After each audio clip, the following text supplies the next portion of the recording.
Hey everyone, welcome to Stuff I Never Learned from a Schoolbook. If you're seeing this space, that means it's Monday night, 7 p.m. Central, 8 Eastern, 6 Mountain, 5 Pacific, 4 Hawaii, because they don't fall back like we did. 11 hours ahead of us, so 6 a.m. over in Indonesia, and then, of course, Australia, where some of you watch us from, you're 15 to 17 hours ahead of us. So welcome to the show. I'm glad you're here. If you don't know me, my name is Tom Springer, and welcome to the show. Hope you have a good time while you're here. Feel free to comment, as you're more than welcome to. For those of you who are returning, thank you. In fact, we already have Zhang popping in. Hi, Zhang, much love. In fact, my Indonesia person right there popping in right on time. Hi, Zhang, how are you? You know how the show works. I just roll right into a guest, and the guest I have on tonight, I'm really excited about. To me, I've only met him a couple of times in person, but he has that personality, that aura that you just kind of want to be around and just learn more from and just be a part of. Fantastically wonderful, awesome dude.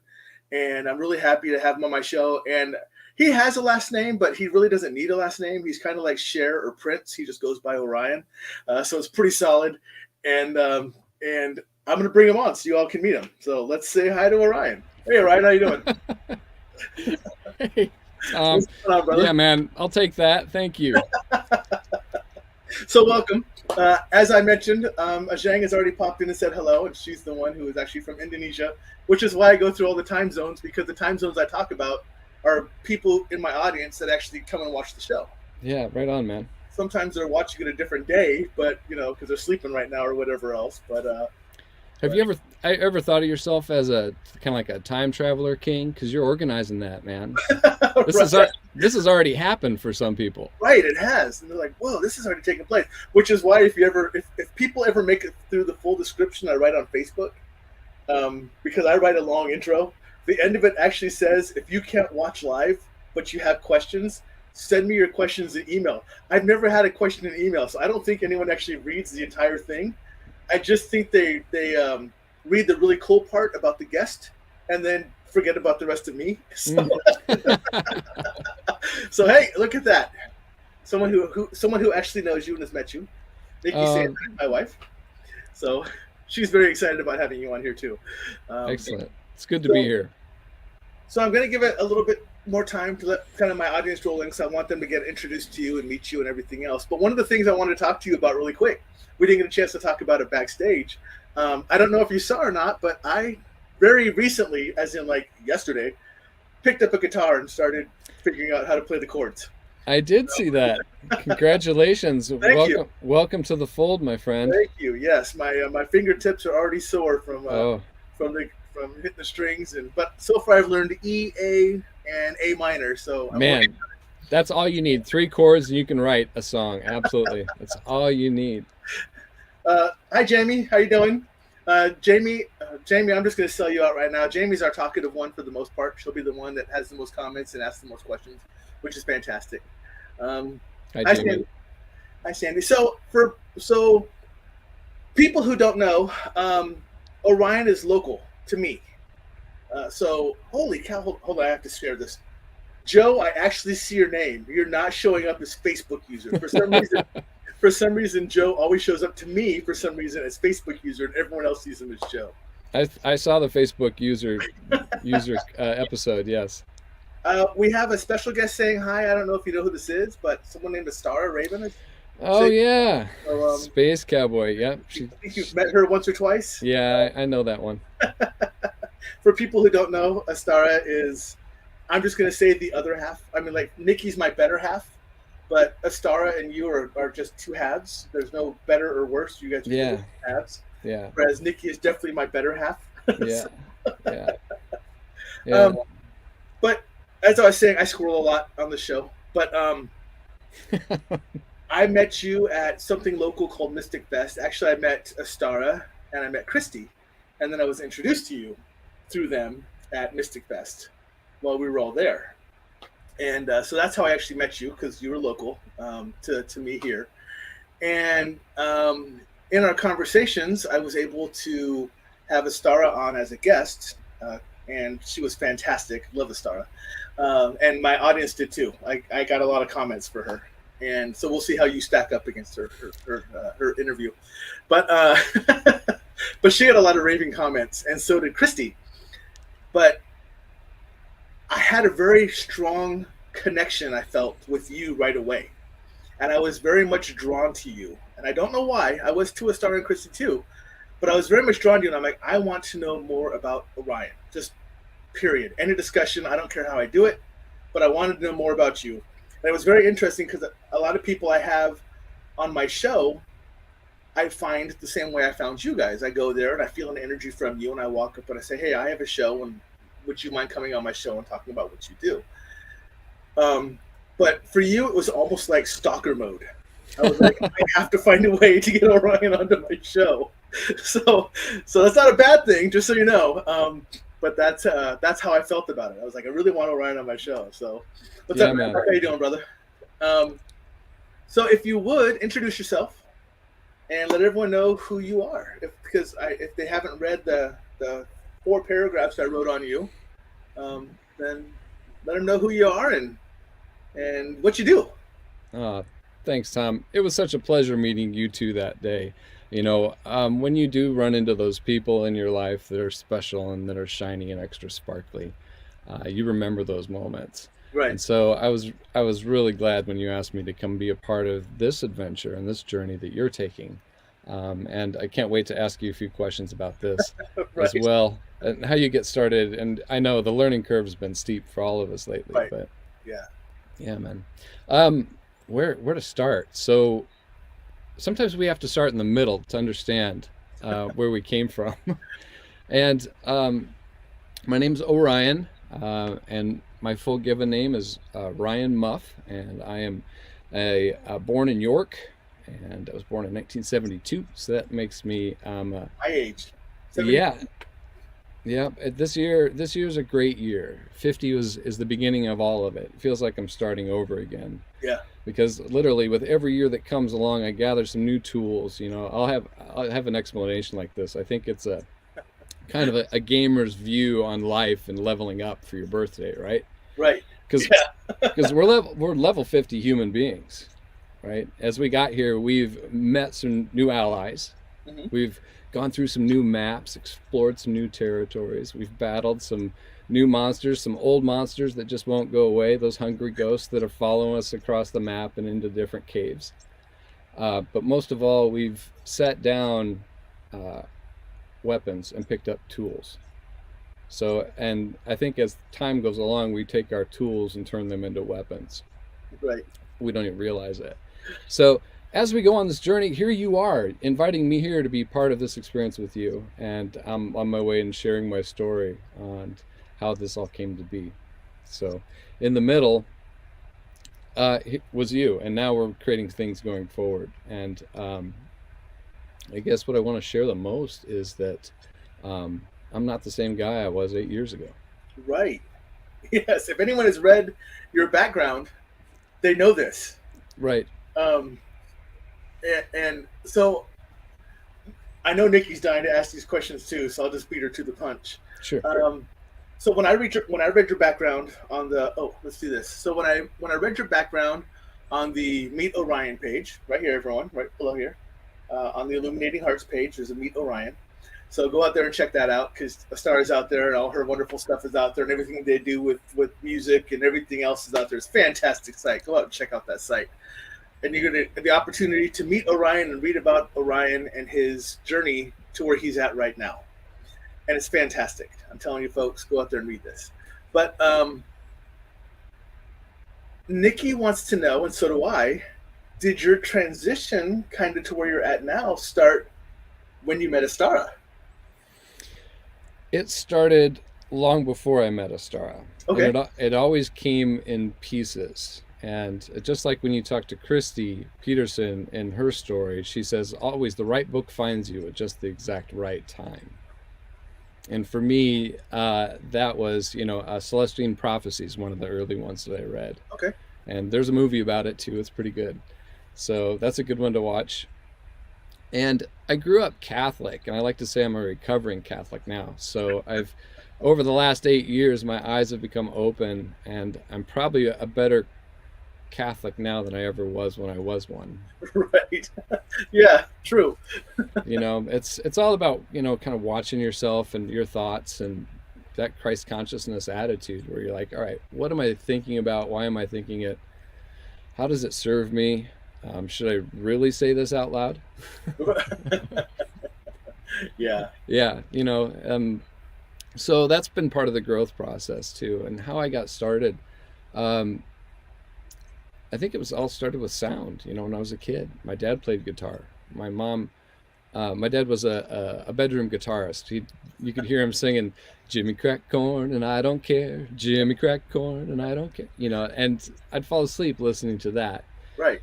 But he was also playing things like La Bamba and, just plinking around. And that was his modality. That was his sound healing. When you just sit down by yourself, pick up that guitar, and you're going to find this. Yeah. Yeah. You're going to find this. One of the first things, I would give guitar lessons, and one of the first things I'll hand off to you is you need to read a book by a guy named Victor Wooten. See, this is why I keep stuff that I can write down with and on. Yes, I recommend this to any person who sings or creates sound or makes some type of noise, joyful noise in your life. Victor Wooten has a book. It's called The Music Lesson, and it will set you free. All right, good thing Christmas is right here, Nikki. I was just saying, throwing it out there. There's lots of them out there in the world, and they always seem to find you. Yeah. And I've bought them and given more of those books away over my past few years. It's like the Krishnas do. They're always leaving books everywhere. Yeah. I would do that with this book. Oh, okay. Very cool. So, in my readings of you, I want to ask, it's probably personal, but I want to ask, and if you're okay answering it, then answer it. If not, just say, I'm not going to answer that. I'm fine with that. You talked, I don't know if it's a true statement that you made or if it was an offhanded statement, but you mentioned something of being an addict. Oh, yeah. Yes. We'll talk about all those problematic behaviors too. Okay. But keep me on track because we got to go back and finish the previous question. Oh, true. Yeah. Yeah. I didn't know if that was part of it leading up to it or. No, this is a long form journey here because, even having created a relationship with sound at a young age. Yeah. And use that to nurture myself. Okay. One of the things I did with the acoustic guitar is lay on your back on your bed, lay that guitar across the top of your chest, reach over and hold on to that A string or the E string and just pluck it and just let it ring and let that guitar just balance and resonate there, just bong, and let it ring. Okay. And you don't even have to be in tune. You just have to get that thing to ring. And and it's also a tool for you because you can slowly blindly reach and feel for each string. So you're starting to get that muscle memory down. Right. Yeah. So there you go. There's your first guitar lesson. Brought to you by Orion. Right now. So, but that's what it's really about. And I think that's what this Victor Wooten book is about. And that's part of my journey is learning how to feel my way into situations rather than solve it. Right? Or having to find an answer for everything all the time. Yeah, that's me right now. I'm terrible about that. Yeah, because you just, your mind's like that snow globe. The analogy that Astar and I like to use when we talk about mindfulness and meditation and kind of understanding what's going on up here is a friend of mine, Daniel Lossie. He's a meditation teacher in town. And he handed this to me, and he's handed it to a lot of other people, and I've taken it. It's a really good analogy. And we've adapted it for use in our world with gongs as well, but here it goes. So think of yourself as a snow globe. And when you agitate that snow globe, those flakes get going, and those are your thoughts. And they're literally in and around and around and on and over and around. But they slowly are doing this business. Well, how do you get those flakes to settle? What do you do, snow globe? You stop moving. Stop moving, right. Okay, Yeah. So now we have the basis of meditation, right? We're going to stop moving. We're going to hold still. And now the idea is we're going to watch those flakes settle. And we're going to grab some and let some go. And just overall, we want to watch them settle. And eventually, with enough time and practice, you can watch those flakes settle and quit trying to slam them to the ground. Okay. You know, the whole idea is no effort. Right. Right. Well, enter gongs, the didgeridoo, singing, the work that Astara and I do with Illuminating Hearts. The world calls it sound healing. But that particular sound that those gongs and the didgeridoo makes, these are very old instruments. They're the most ancient instruments of the future, we like to say. That sound distracts your mind and literally grabs those snowflakes for you and just goes whoomp. And you don't have to have a practice. Okay. You don't have to be a practice meditator where you set, 20 minutes a week or something. Right. Yeah.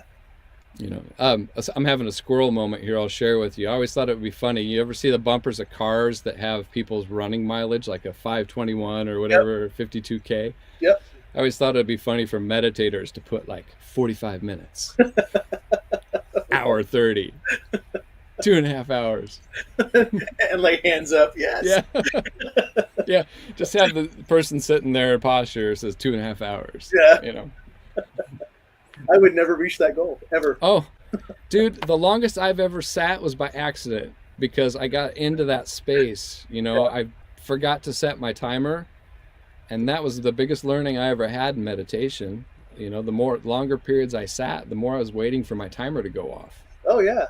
I'm like, is it time? Is it time? But still doing the practice and watching myself waiting for the timer. So now eating it, yeah. Yeah, now I just don't set a timer. Nice. Yeah. Try it. It's fun. Yeah, I do that. I realize a lot of times now, and I've never done it before, like just recently, but I drive to work with no music. I always had music on just because I'm used to it. Yeah. But a lot of times now I drive with no music, and my brain doesn't have a thought in the world. I'm just on autopilot driving to work, and I'm just cruising, and I don't think about a thing. I'm not stressed about anything. I'm not singing along with the song. I'm not doing anything. All of a sudden, I'm at work, and I'm like, how did I not kill myself? Because I sure as heck wasn't paying attention. Yeah. I think it's Thich Nhat Hanh who said, now I'm going to paraphrase this. He was in traffic here in the United States, and he says, "Oh, you silly Americans, so many opportunities for meditation." True. Yeah, and that's what the state you put yourself in. You were literally in a meditative state, and your body was on autopilot and got you there safely. We all do that. That's a topic to discuss in and of itself. But I'm going to loop us back around, getting you back to where we started from, and we still have addiction to talk about. Okay. Or commonly known as problematic behaviors. Oh. So I do want to ask, it still stays on the line, the topic we're on, because you talked about your dad being a guitar player. Yes, indeed. Thanks. And then you picking it up. Yeah. But, and we're going to talk more about this, but along with all the other instruments you play in Illuminating Hearts with Astara, you were part of a band. Yes. And you were a bassist. Yes. I got to do the rock and roll thing. Yeah. I got to do it. And we did it to the level of a 15-passenger van, Right. And, 5 guys smoking cigarettes like crazy and drinking as much Dr. Pepper as possible, and driving 6-hour stretches from Lubbock, Texas down to Dallas and back. I swear, we put so many miles on that van. Yeah. Her name was Wanda. Oh, okay. Yeah. Big 15-passenger van, 40 Econoline. Very nice. Oh yeah, we got band stories for hours, and actually we'll end up maybe talking a little bit about that because that's my next film project I think that I'm going to do. So awesome. We'll talk about that too. Yeah, so, and I was just introduced that you did that today when you sent me those video clips. Yeah, I thought it'd be fun. Astara put those video clips together for me offline. That's the band that I was in. We split up over 20 years ago. Yeah. And we have a full album to put out. It never got released. So it's romantic. Yeah, and you sent me one of them, and I listened to it, and I wanted to share it with everybody. Sorry guys, I couldn't, because for some reason StreamYard doesn't allow me to share out links like that are web pages. And I was just going to share it as our opening, but I couldn't get it to work. So, but I will find a way to post it onto my website, onto my Facebook page, so people can enjoy it and go out there Yeah. and listen to it. If I had to guess, a star is probably already on top of it, Tom. Oh, I know she's again. She is a wizard. She amazing. is just a wizard. So, right? I'm like, what? How do you do that? Right. She's like, here, Tom, use this. Okay. I swore off my last Excel spreadsheet when I left Best Buy corporate. I was done. Yeah, I was like, no more of that. I was gonna bring that up too. That you're a corporate person. So we'll get there. That's part of the story. You know. You would, yeah. And I'm trying to. I want to bring this back up again too, because we already talked about the fact that you talked about the gongs and the didgeridoo, and we'll talk more about that. But on this page right here, if you go out to the Illuminating Hearts page, everyone can see little snippets of what you guys do and how you bring that music to life.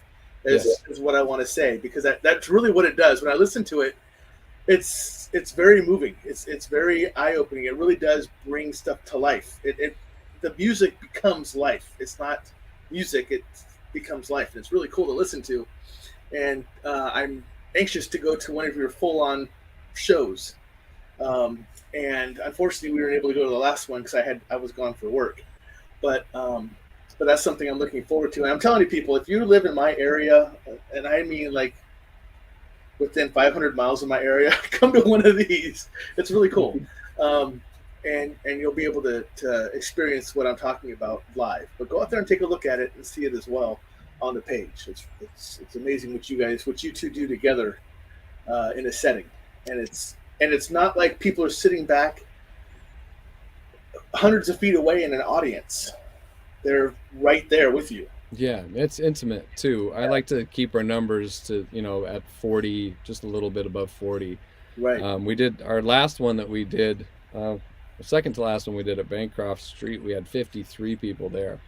And Bancroft Street Market is the most beautiful venue for sound. Yeah. And also artwork. So check that place out, Bancroft Street Market. It's a good local joint. I saw something else posted out there, but I'll have to find that later. But oh man, they do everything there. Dance, everything, music, all of it. Oh, see, even Nikki's, it's beautiful. Yes. But yeah, so let's continue on to yours. Yeah. Anyways, yeah. So back to where was learning how to play guitar. Growing up playing guitar, played in a high school band. We were called the Strayaways. We played out in the world. The first time we played out in the world was down in Benson at a place called the Lift Ticket Lounge. And Benson used to be quite the biker hangout. This was a biker bar back in the day. And I don't know how we got in there, but a bunch of high school kids in there playing. And there's a star chiming in there. Yep. It is. That's why I'm YouTube putting it up video. there for, so. Yay. Love you. I've got another screen up here, so if it looks like I'm looking to the heavens, that's where I'm at too. I'm like, every once in a while I turn this way because I have another screen off to my side, so I can look at that one. So, well, so anyways, so you were playing in a band in high school. The first time we played there, I was playing guitar, and the place cleared out. We were like 4 or 5 notes in, and it just emptied. And it was like a Sunday afternoon, but literally the doors opened, the white light came rushing in, and the drums were happening, and I looked down at my guitar and my pick was moving, but it wasn't touching any strings. Awesome.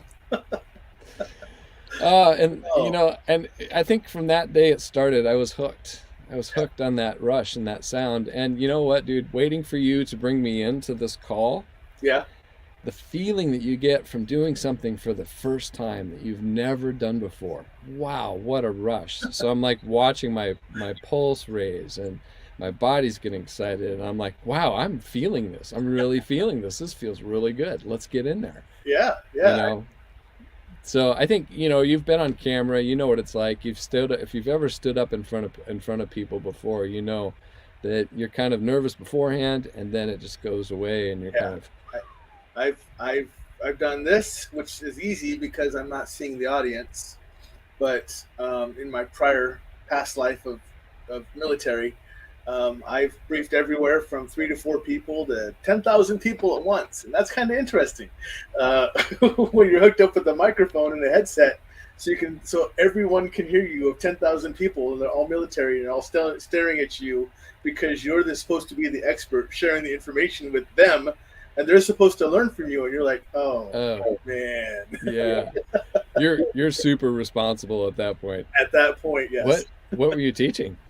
I was actually teaching different tactical defensive maneuvers against Russian surface-to-air missiles that aircraft would be using from the United States. Yes, something everyone needs to know. Yes. Yes. Okay. Yes. Every pilot and person in that room needed to know what I was teaching them, though. That was absolutely yeah. We've got a whole time block to talk about this too, because I was aerospace physiology, so we did the altitude chamber. Oh yeah, I did too. I had to do the high flight in the U2. Yeah, right. Yeah, pressure suit stuff. Yep. And that was part of my career field. One part of aerospace phys was the folks that suited up, the SR-71 and yep. Oh, my favorite aircraft of all time. Yeah, man. Woof. I re-enlisted standing on top of the last one that was in active service. Get out of here! Really? It was fantastic. Dang, you got pictures of that? That would be great. We weren't allowed to have pictures where we were because our background was a classified area. So of course, yeah. I love classified stuff. I've got a classified. Well, I guess it's not classified anymore, but it would have been a story back when I was at Reese. There was a light hanging out over the runway, and they shut the whole base down. Oh yeah. We'll get into that when we touch the UFO stuff. But my wife asks me all the time what I can tell her, what I can and cannot confirm about Area 51, because I used to work there. Did you? Yeah, for a little bit. Okay. So all right. I can't confirm anything. There's nothing out there. No sense. You're an enigma, friend. It's people are making it all up. They're not really seeing the lights they think they see. This is not the droid you're looking for type of thing. So yeah. It's all swamp gas. It is, yes. Yeah. Ball lightning, as Ozzy Osbourne likes to say. It's ball lightning. So we're gonna have lots of segues here. You and I are both. It's like a record skip. We're going la la la. Right. So, and I have yet to really finish about, like, in the very beginning, who I am and what I do. Right. I know. And I try warning people. I am very good at distracting my guest and having squirrel moments. That's all right, man. I'm right there with you. I speak the same language. You can ask my wife. Yeah. Yeah. So, I guess I'm Orion. We've established that. I am a sound worker. I am a healer. I am a meditator. I am a human that's trying to do better every day. I am an amends maker. I'm an organic sound farmer. And the bio says so much more. But you haven't touched on one that I'm really excited about, but I know you can't go into explanation of it, but there's one in your bio that you haven't said yet. Filmmaker. No, we're going to talk about that. What's the other one? What's the other one? I apparently you cannot talk about the fact that you're a Jedi, but you have Jedi. So yeah. I'm just saying. That's enough said. Right? Yeah. Fair enough, brother. You get it. I get it. You got to be a damn Jedi to grow one of these things. Holy crap! The amount of maintenance. Oh my gosh. I figured since it's going away up here, I might as well just start it down here. Yeah, I think that's what happened. I think it just kind of fell in and started growing out this way. Man, I think it's happening so you can receive more galactic messages up there. There's not as much deflection from right. Yeah, less stuff to get in the way. Yes. I think this is why it took me so long to start on my journey of awakening, is because I had too much hair in the way. Ah, yes. Divine timing, my friend. Now that's gone away. Wow, they just here. Have a message. Yeah. Somebody's not explaining why it's coming out of my ears or my back. Oh yeah, those are antennas too. I get it. It is. Yeah, they're like kitten whiskers. They're like cat whiskers. I'm literally in turmoil if I have a hair right here on my shoulder, and I'm like, what? My brother's back looks like a Sasquatch, by the way. I don't know how I missed that gene, but if I have a hair right there and I'm gonna like pluck it or tweeze it, as you would say, you tweeze hairs. No, because it's like that long. Yeah. But I feel like I'm connecting to my Sasquatch brethren, And I feel a little guilty. I'm like, what if they knew I was pulling this hair out? Like, Maybe, silly. maybe when you pull the hair out, he itches. Yeah, it could be. Scratch. Could be. That connection. You know, right now that Astara and Nikki are going, what are these two talking Oh, this about? conversation's going to go off the rails, my friend. I promise you. That is guaranteed. All right. I'm a little concerned because Jamie hasn't made a comment in a while, and I'm telling you, she's normally our voice. Jamie, are you still with us? Or did we just push so far off the rails that you even left? And Jamie's, oh my goodness, I had Jamie on, and never before have I met a squirrel as bad as me, but I found her. So, and even your wife is chiming in. Rails, who needs rails? Who needs rails? Yeah. Road, we're going. We don't need roads. Yeah. I think right now all we need is a compass. There is no map on this bad boy. Nope. Oh, Jamie's here. She's over We'll know when we hit the end road. When we run out of map. Right? Don't create our own. Just leap off and we'll find our own. Right. My evolution as a sound worker, as a human, I think I think it starts when you start to become aware of just how hurt you were when you were a kid. Right? And then you can find some grace in that, like through your kid years and teenage years. I'll start by saying I had an amazing life. I had a lot of choices presented in front of me, and I made some outstanding choices because I'm sitting here today. Yeah. So that means every single choice I made was perfect. And that's hard to get your head around. Yeah. Because there is a trail.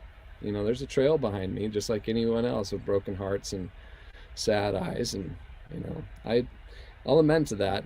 I did that. I take accountability for all of that, and I'm trying to make amends when and where I can, but just do that better human thing.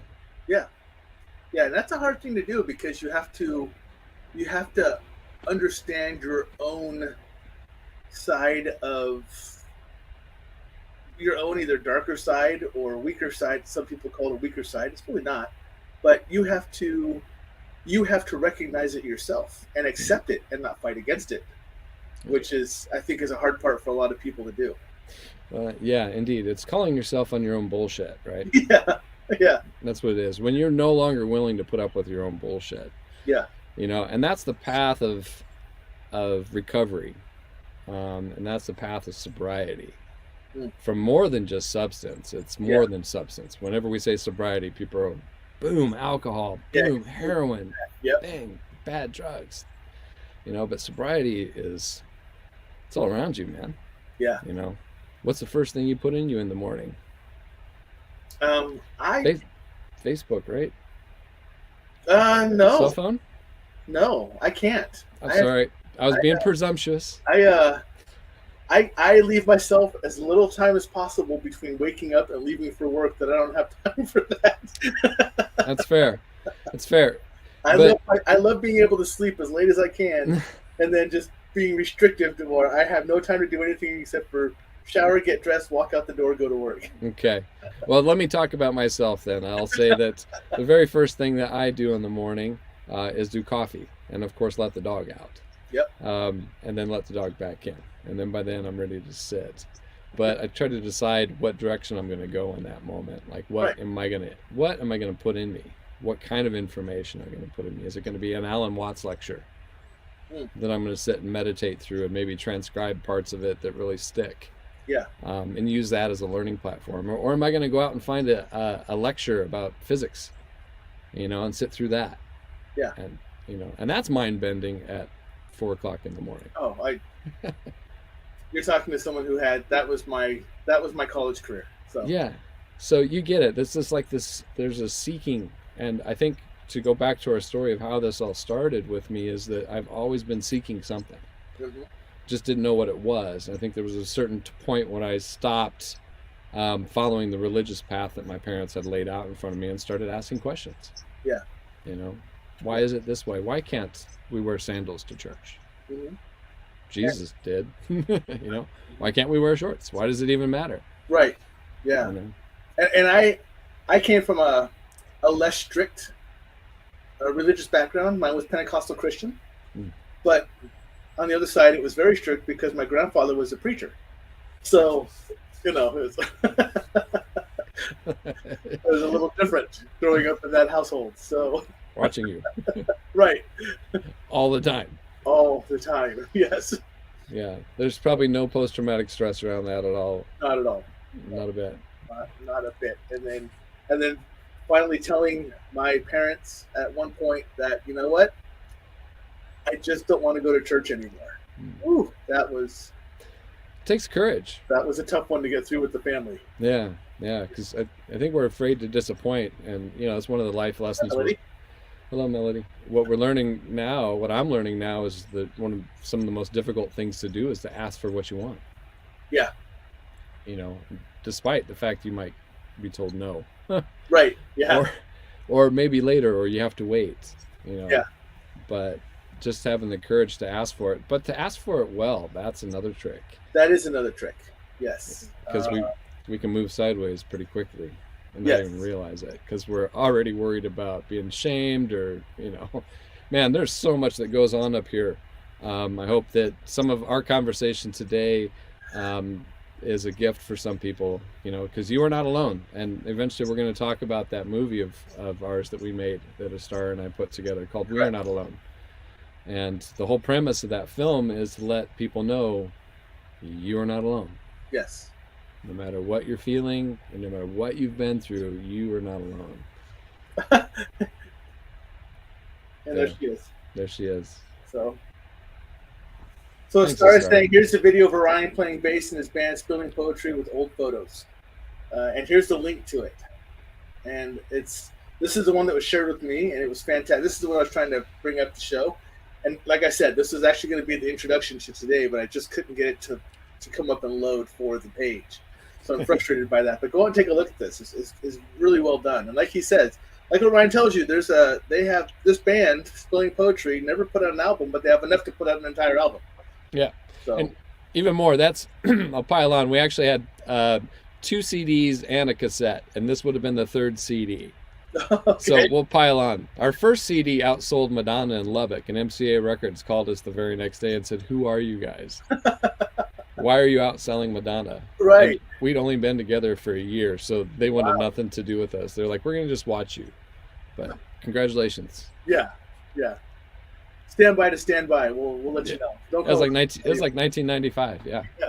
Yeah. Don't call us. We'll call you. Yeah. See It what was happens. good times. There's more there. There's lots more stories there. There was a TV series at one point. I think it was all these band stories. They kept following these 4 different bands around as they toured around in their bands. Yeah. I don't remember what channel it was on, but it was, one of the band members had one of our t-shirts on once. It was fun. You're like, what's up, buddy? That's that t-shirt. I was going to go out and see if I can find it the other day, but it's a fun chunk of time travel. You know? We all have those moments in our life, and I think being in that band with those guys taught me that I could do what I loved. Yeah. And if I could figure out a way to do it and get paid for it, that was what I wanted. That would be it. I wanted to figure out a way, and I thought, we could have definitely done it. The band that I was in, we practiced hard.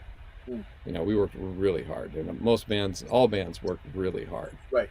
And I think we could have done it. I think we could have absolutely done it. We had conversations, but we just never took that next step, and it was perfectly timed, because I sit before you today. I want to go back to what you were talking about for the addict stuff, so where we branched off of. Yeah. And because you're talking about what you're going to do in the morning after you let the dogs out and get your coffee and sit down and start figuring that out.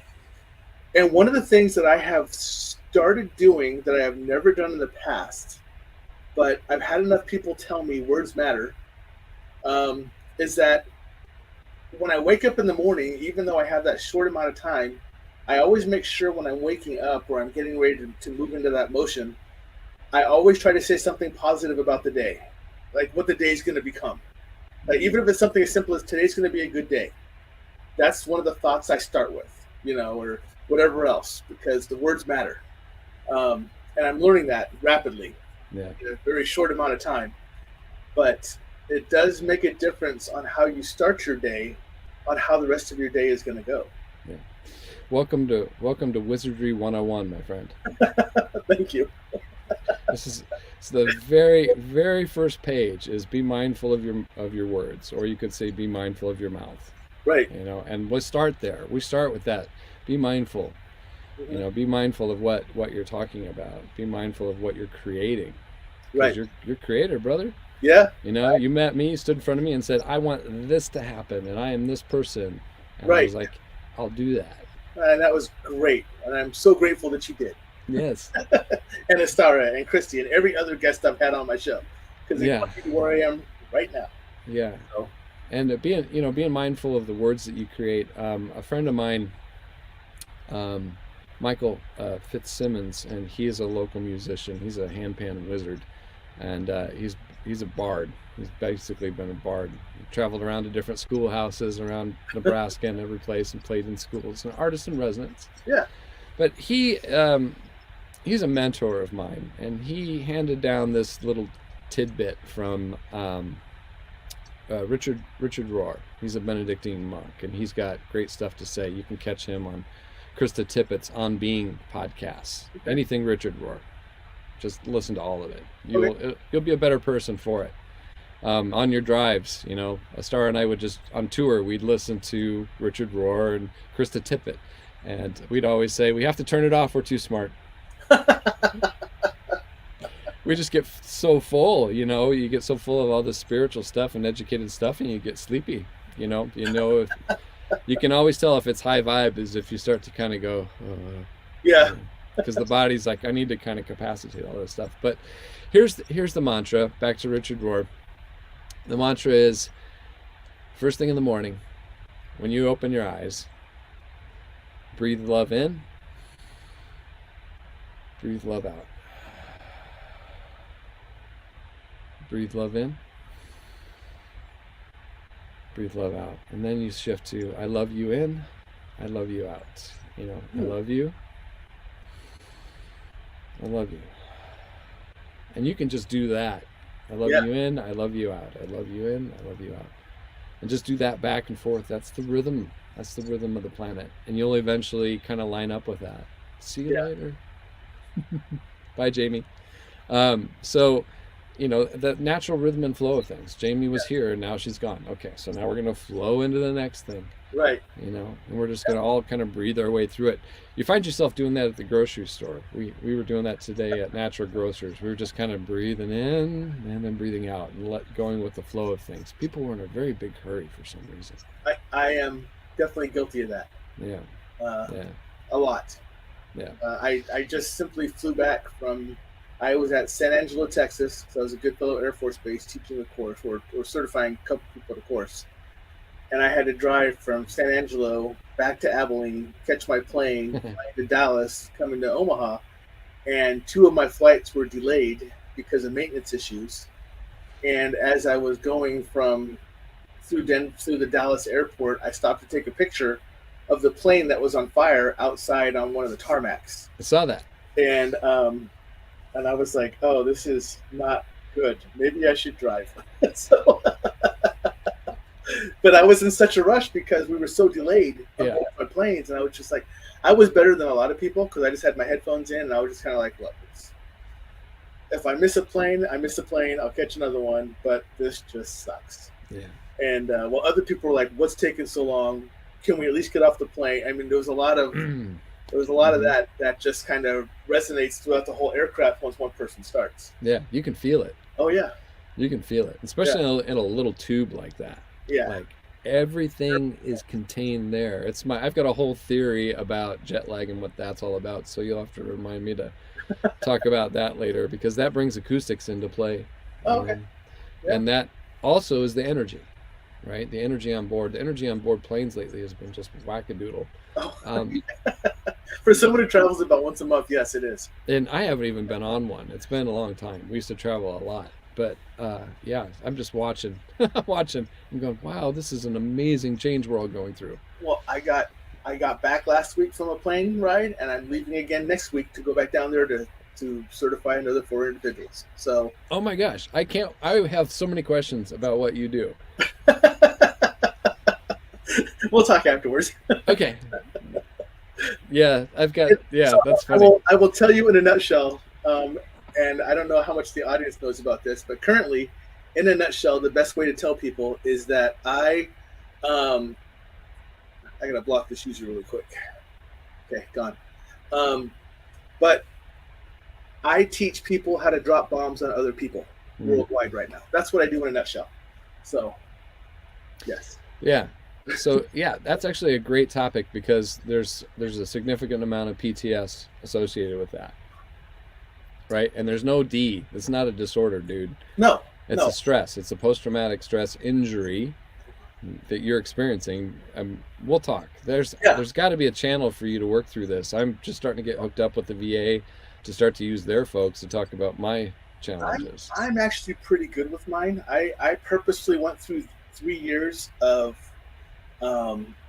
counseling on my own that I went, because I used to do sniper work. So people who don't know that now. I used to do sniper work for 8 years. I went to 48 different countries in 8 years. Saw a lot. Saw tons and tons of death. Did lots of bad things to lots of bad people. When you get out of the military, you're required to go to therapy for a month, and then they're kind of like, okay, gotta go. Well, okay, but when you still have the issues, what do? And a lot of people, when you see them with the PTS right now, they didn't know what to do, so they just lived with it. Me, I did not want to live with it, so I purposely sent myself back to counseling for another 3 years so I can do this and talk about it like I do now. So, way to go, man. See you later, Joe. Way to go. That's some super duper empowered stuff. That means you've done the work. Yeah. And did your spiritual journey start at that time? No. The same time? No. That was back in 2000. Well, I finished counseling at about 2004, and my spiritual awakening did not happen until last year. Last year. Wow. So, yeah. So 2021 is when my awakening happened. Do you have any connection, you think, between the healing that you're kind of the new relationship that you've created with your post-traumatic stresses and where you are now? I don't know. I can recognize that I had abilities now back when I was doing the work I did. And I can identify, I actually had some of my abilities and I just wasn't in tune to them, but I was using them. For instance, I was in charge of a group called the Ugly 13, or we're also known as the Gargoyle Squad. And we were on foot, and we would have to go long distances on foot. And I would just get that sixth sense. I'm like, all right, everyone cover. And we'd all go hide, and sure enough, a patrol would come by us and be like, how did you know that? I'm like, I don't know. I just had that gut feeling that something was close by. So I've always kind of been I was never in tune with it, but I've always used it. So very interesting how that happened. Yeah, I think that's a pretty common statement. I've always been, I've never been in tune with it. I've always just used it. Right. And the woods right now are full of hunters and men practicing using their sixth sense. Yes. Right? There are tons of them right now. Right. And, yes. We say, oh, we're going hunting. Well, it's the place where they go to relax or meditate, because that's like the ultimate meditation. Right. You got to hold really still. I mean, really you can still. The modern. I know what that means to hold really still. You do know what it means to hold really still. I spent some time behind the trigger. I was a bench rest shooter for a while. Shot 3 hole groups at 100 yards and put a hole in a dime at 100. Cold barrel. We can talk about this. Yep. I love it. Yep. I love it, and I miss the precision shooting. And so, but I can't imagine, the sights that the reticle pictures that you've seen. So our requirement to be qualified on our shooting team was 500 yards, 10 out of 11 shots on a silver dollar. So very accurate. It's very tight to do that. Yeah, that's some real tight shooting. Yeah. Yep. There's a lot of factors, and it's the same factors that come in, the human factors that come into play in our lives. I like finding analogies between great things like precision rifle shooting. Yeah. Aim small, miss small, Aim small, miss small. right? Yep. But even better is the center of a beach ball is the same size as the center of a tic tac, Correct. It is. right? Yep. So having new perspective in your life, taking those new kind of ideas in your life, and not many people know what windage mirage looks like, Correct. right? Or parallax, And a lot of people don't even understand. We out in the field when we did it because we were our own spotters. Sure. A lot of times, a lot of people do not understand simple, basic terms that we would use, such as Kentucky windage. What does that mean? Yeah, 2 mils of Kentucky windage. It's a whole nother language, right? And this is part of, I think, why your show is so successful is you're bringing people together and sharing common languages. So anytime I sit and listen to smart people talk in extended long form conversations, I'm downloading that language. Right. I'm learning that language. Anytime I study sound, I'm learning that language. Anytime I study the art of precision rifle shooting, I'm learning that. Correct. Yeah. And we're all multilinguistic. Excuse me. I spent some time as a sign language interpreter in Hastings, Nebraska, with a deaf, hard of hearing individual that was special needs. He was 25, and see, I think I was 30. And I didn't know hardly any sign language, but I picked him up, and my job was with the Nebraska Health and Human Services. Okay. My job was to take him out in Hastings and show him what it's like to buy a cup of coffee and help to kind of interpret, but also guide and just get him out in the world. Like, right. Go fishing at the park and ride bicycles and go to grocery stores and, hang out. And yeah. I sat in front of a big screen TV, and I sat on the floor and I interpreted for, he loved the TV show Walker, Texas Ranger. Right. Yeah. I'm trying to remember my sign. And so I sat and interpreted for the whole thing of Walker, Texas Ranger, and he was just getting such a kick out of it. So I've had to come across that. I know the alphabet, so. And I walked into a fast food restaurant, and the person was trying to order, but they were deaf, and the person behind had no clue. And I explained to and they were having a hard time talking to each other. So I signed that I knew a little bit of sign, and they were like, okay, they were like, okay. So I had to use my letters to spell everything out because I didn't know the words. And he kind of laughed, and then but he was nice enough to send everything back through letters and not trying to use words. Oh, nice. So I was able to order for him. And nice. the guy's like, I'm so happy you were here because I had no clue what we were going to do. Because I go, well, the smart thing would have been to hand him a pen and paper and set it down in front of him and let him write it out. You honestly want to try. You want to try. And, that's important. Like in any type of situation I've been in where I didn't speak the language, at least if you tried, you were at least putting some effort. Yes, but people need to understand that louder and slower in other languages does not work. No. And there's even some acoustic stuff too that I've learned about. Like in France, men are used to hearing women speak in a certain tonal range. Right. And I witnessed this with Astara and her cousin. We were visiting him, and I don't think she was talking. I could hear her plain as day from the back seat, but he couldn't hear her. And I was like, "What? Oh, that's that thing. Okay, there it is. There it is in action." Yeah. So we get used to people call it selective hearing, but I think it's just like you get used to the sound of your refrigerator running.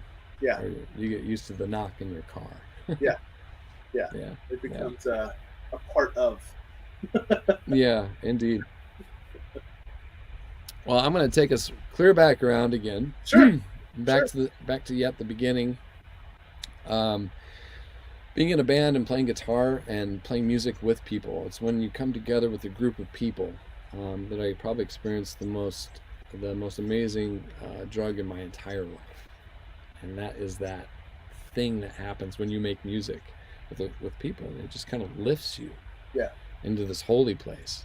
And from that moment on, I knew I always wanted to feel that.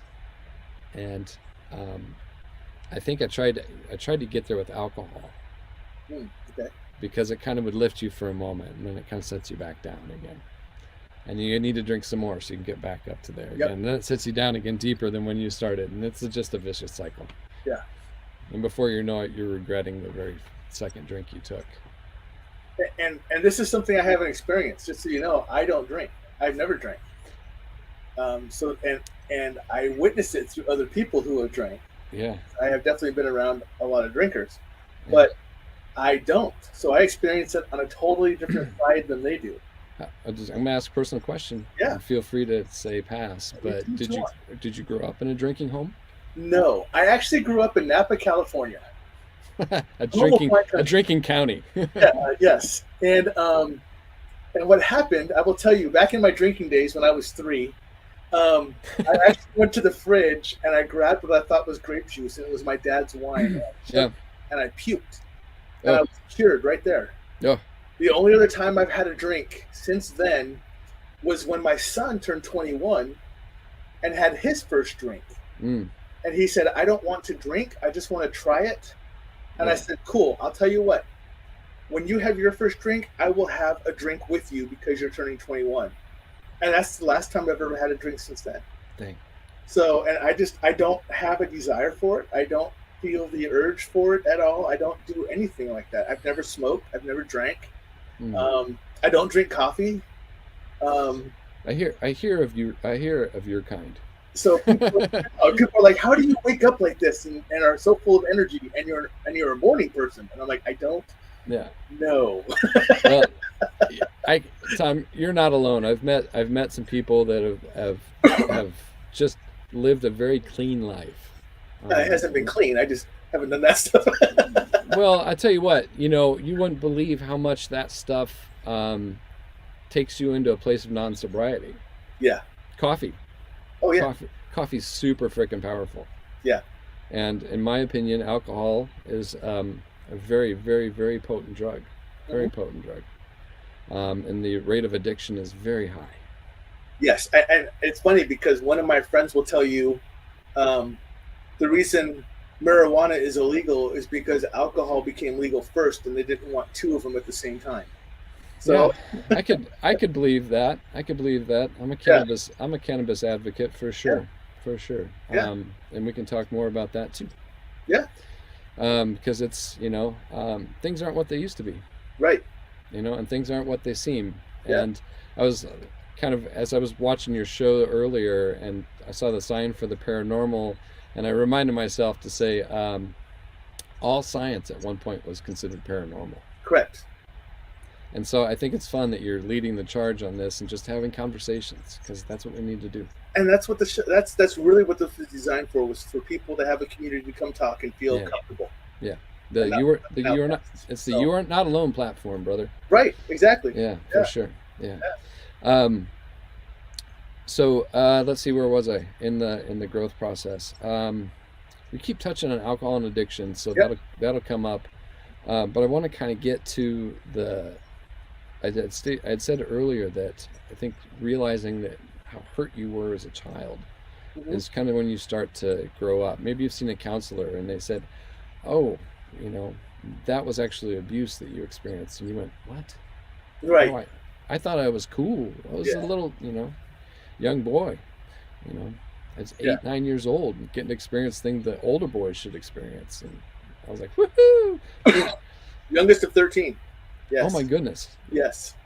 Oh my goodness. 8 older brothers. Yes. My grandpa comes from a family like that. I think 12. And my mom's from 7. Yeah. And I'm from 4. I'm the oldest of 4, but we're all 14 months apart. So. Yeah. There's 2 sets of twins in my family. I'm a twin. My sister lets me know she's older than I am. But yes, youngest of 13. And by the time it got to me, my parents were, because the first kid is always, protect him in bubble wrap and make sure nothing happens. Yeah. By the time I came around, it was don't die, don't go to prison, and we'll call it good. So. Yeah, I think my parents said something along the lines of, we can just get you out of the house. Right. Close enough. Yeah. Go forth and prosper, my son. Be well. Even if you don't prosper, just don't come back here. If you do, you can be here for not too long, though. Yeah. Yeah, and for the viewers that have read Astara's book, you'll find out more about my past, and kind of about my adventures and my trials and tribulations with problematic behaviors and alcoholism and my growth path. Yeah, And so I think it's worth going into, and we can definitely touch on it because you did ask about addiction, yeah, and I want to get to that. But today I really want to hit on like uh, who I've become, and I've become someone I never expected to be. I think I right. stood in the kitchen this morning and I said to Astara that I'm looking in the mirror and I'm seeing the person that I never expected to be, Oh yeah. and that I'm making a film. And Astara and I made a film together, and it's called We Are Not Alone. Oh, stand by. Here Stand comes some by to links. stand by. Um, Here's the trailer There linked it is. here. And this film is a giant permission slip for anyone who's had any type of experience, be it extraterrestrial, paranormal, whatever. Yeah. And it has affected you in such a manner that your life has changed, your worldview has changed. You want to share it, but you're unsure, a little afraid. Call Tom here. He'll help you. I'll help you out. That's for sure. He'll help you. Call Christy Peterson. So this movie that you help produce and build and come into creation Yeah, is about Christy Peterson, and people know her because she was on here as well. yeah. But Christy Peterson was on here. This is what she talked about before when she was on here. And I'm telling you, if you go out and you look at this trailer and you're like, oh, I don't have time for a trailer. 2 minutes 7 seconds. You have 2 minutes 7 seconds to look at a trailer, people. So you look at your phone longer than that when you're sitting on the toilet. Go Oh, look at a trailer for 2 minutes and 7 seconds, and it's a very cool, insightful trailer about the movie itself. So make sure you go out there and take a look at the trailer as well. And if you want to know more about, if you're in the area, sorry, I'm kind of walking over you right here, but if you're in the area and you're interested after you watch the trailer in the film, well, guess what? Ta-da! dang. We are not allowed. Woo! So you Look can at go out, that. and you can actually, if there's room left, I don't know. This has been a hot topic, but if there's room left, you can actually get tickets to this. There is. Nikki and I actually have tickets to it. Excellent. Star invited us, and I think maybe 3.5 minutes after she invited us, I had bought my tickets. Outstanding. So we have tickets to this already, and if anyone's in the area and you want to go check this out, right there is a link to that as well. So you have a trailer, and then you have the movie to go watch. You're welcome. We're so tickled to be able to premiere this film at the Benson Theater. Yeah. If you've never been there, go take a minute, walk by, take a peek in, go to an event there. It's beautiful. Oh my gosh. Yeah. And well, there's your beautiful better half or second half right here. So Oh yeah. you can read about it. You can read about who Orion and I met, Cosmic Love Story. It was really cool. Sorry, I'm doing a squirrel moment again. But I believe either you or a Star, I think it was a Star posted about when you did your union together at 11/11 on 11/11. That's right. And there was somebody else who we saw that same day on Facebook that said we got married at 11/11 at 11/11. Oh really? And I was like, that is so cool that there's two of you now that we know that did that. It was very awesome to read. And I was like, what are the odds? I mean, I guess now in this world, the odds are great, but Yes. I had not ever heard. I did not know about 11/11 until obviously about a year ago. Yeah, mystical numbers, huh? Yeah, so I did not know about the importance of that. But now I'm seeing in my Facebooks that some of you got married and said your vows and said your I do's right at that time frame. At that time Oh, frame. that's who it was. It was Kelly Miller. Yep. Oh yeah, nice. Yep. So in fact, It Julie's was coming it was too. Kelly. It was psychic medium Kelly Miller. Yes. Nice. Yes, it was. Thanks, Julie. Nice. Thanks, hon. But yeah, so it was Kelly Miller who did the same thing. She's the one who posted it. So Nice. so Astara's booth. We were just a few booths down from them at the last yeah. couple Mystic Fests, so it's always fun to see them grow. Holy crap, are they growing? Oh my Woo. goodness. Eighth. I believe they said she went down to Arizona to open up her eighth one. Man, that is some multiplication of crystal power for sure. Yeah. Oh, here you go. See? There's the event Oh, link. there it Oh, is. we're Dang, look. my So advertisement queen right there. She is also the editor supreme. She is a Final Cut Pro wizard. I I, just, I'm a one person shop on my yeah, man. Oh man, you gotta, yeah. Woo. I don't know how. See, like I said, I'm just amazed. I'm sitting here in this life today. Literally, I dreamt of Astara and manifested it and created this, and it's all true. It's I, all true, but I wanted to ask about that. We're kind of all over the place, but I'm okay with that it's okay. because I'm telling you now, you're going to be someone because we have so much to talk about that I'm going to Mhm. ask you to come on again. Oh, okay. I'm just letting you know that now. We're at the hour 5 minute mark over there. Oh my gosh, dude. So much to talk about. The egg isn't even cracked all the way. Right, but I want to make sure that I want everyone to enjoy this broadcast, but I Mm. want to leave them hanging, knowing that we're going to have another one. So I want that cliffhanger. Um, Okay, let's so do it. It's like Dr. Casher several times in the film. He says, "And now we have to stop filming." but your musical links, your Mm, ties to how it comes to you and everything else, and then but your journey started before Astara. But then you meet this beautiful, fantastic, wonderful soul named Astara, who is also very in tune with dance and music and mm. sound and everything else. And then, so what brought you two together to decide, hey, we're going to start this musical healing adventure for everybody? I mean, first you got to go, well, we're going to do it for ourselves, and then you're like, well, now we need to share this with everybody else. Mm. And it's, I mean, there's no way to say it outside of it is something that if you experience, again, I've only seen it through video and I'm awestruck by it, so I can't wait to live it live. But how did that come about? I mean, you're already musically inclined and you're realizing that it's part of your life. Astara shares her side as well, to where she's musically inclined, and then she tells the story along with it, and she does dance and she does everything else, and it's just amazing. And then you two come together, and it's just breathtaking to see. How did Thanks, that man. come about? Thanks. That's a really great question and a great description.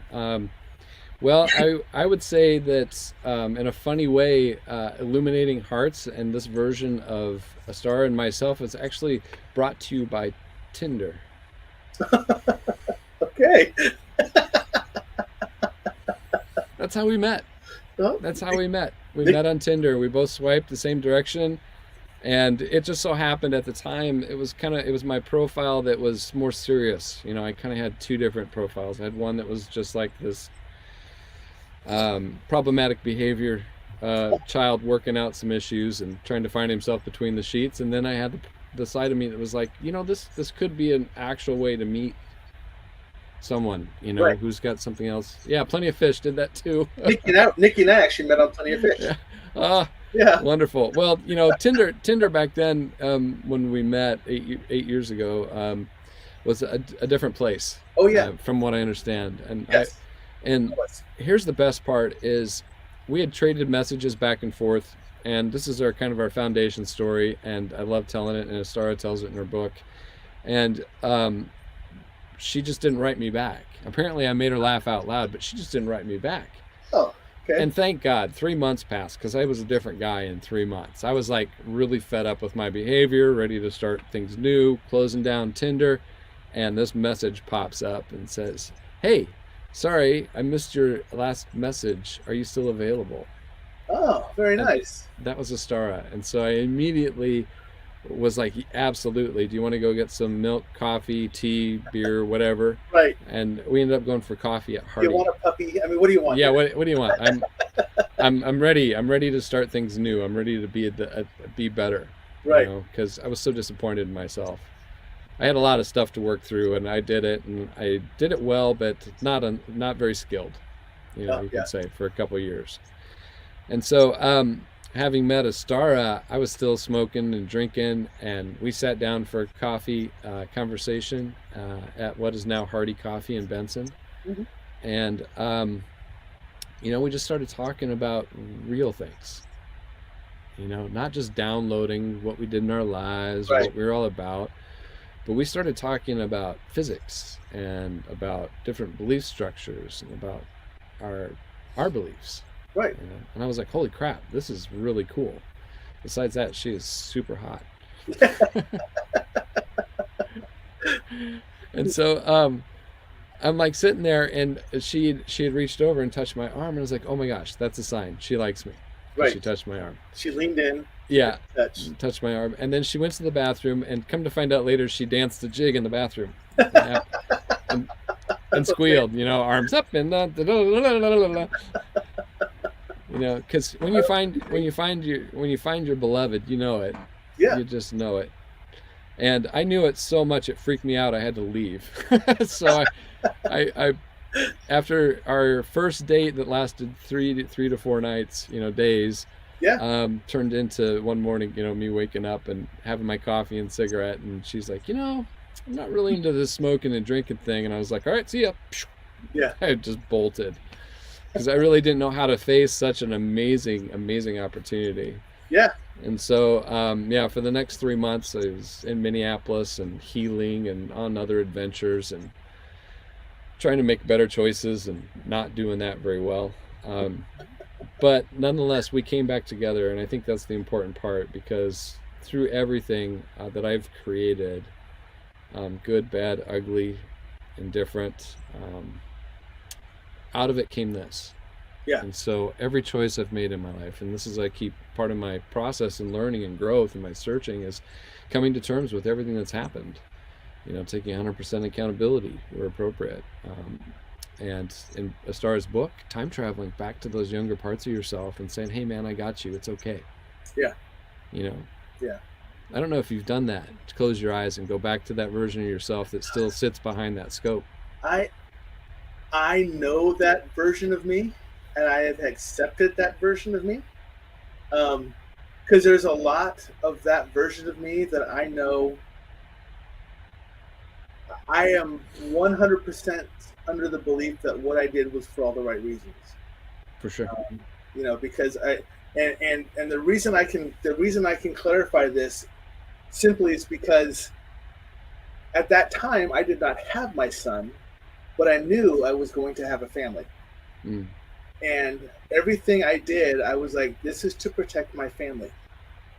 To make sure that a dirty bomb doesn't come to the States, to make sure, that the terrorist attack does not happen in my neighborhood. So, and that's how I came to terms with what I did. And I also had to explain, I was very good about separating work from personal life. I am fantastic at it. And I was very good. And I actually had to let a lot of my team members go, that I had to tell them, this is our job. This is our business.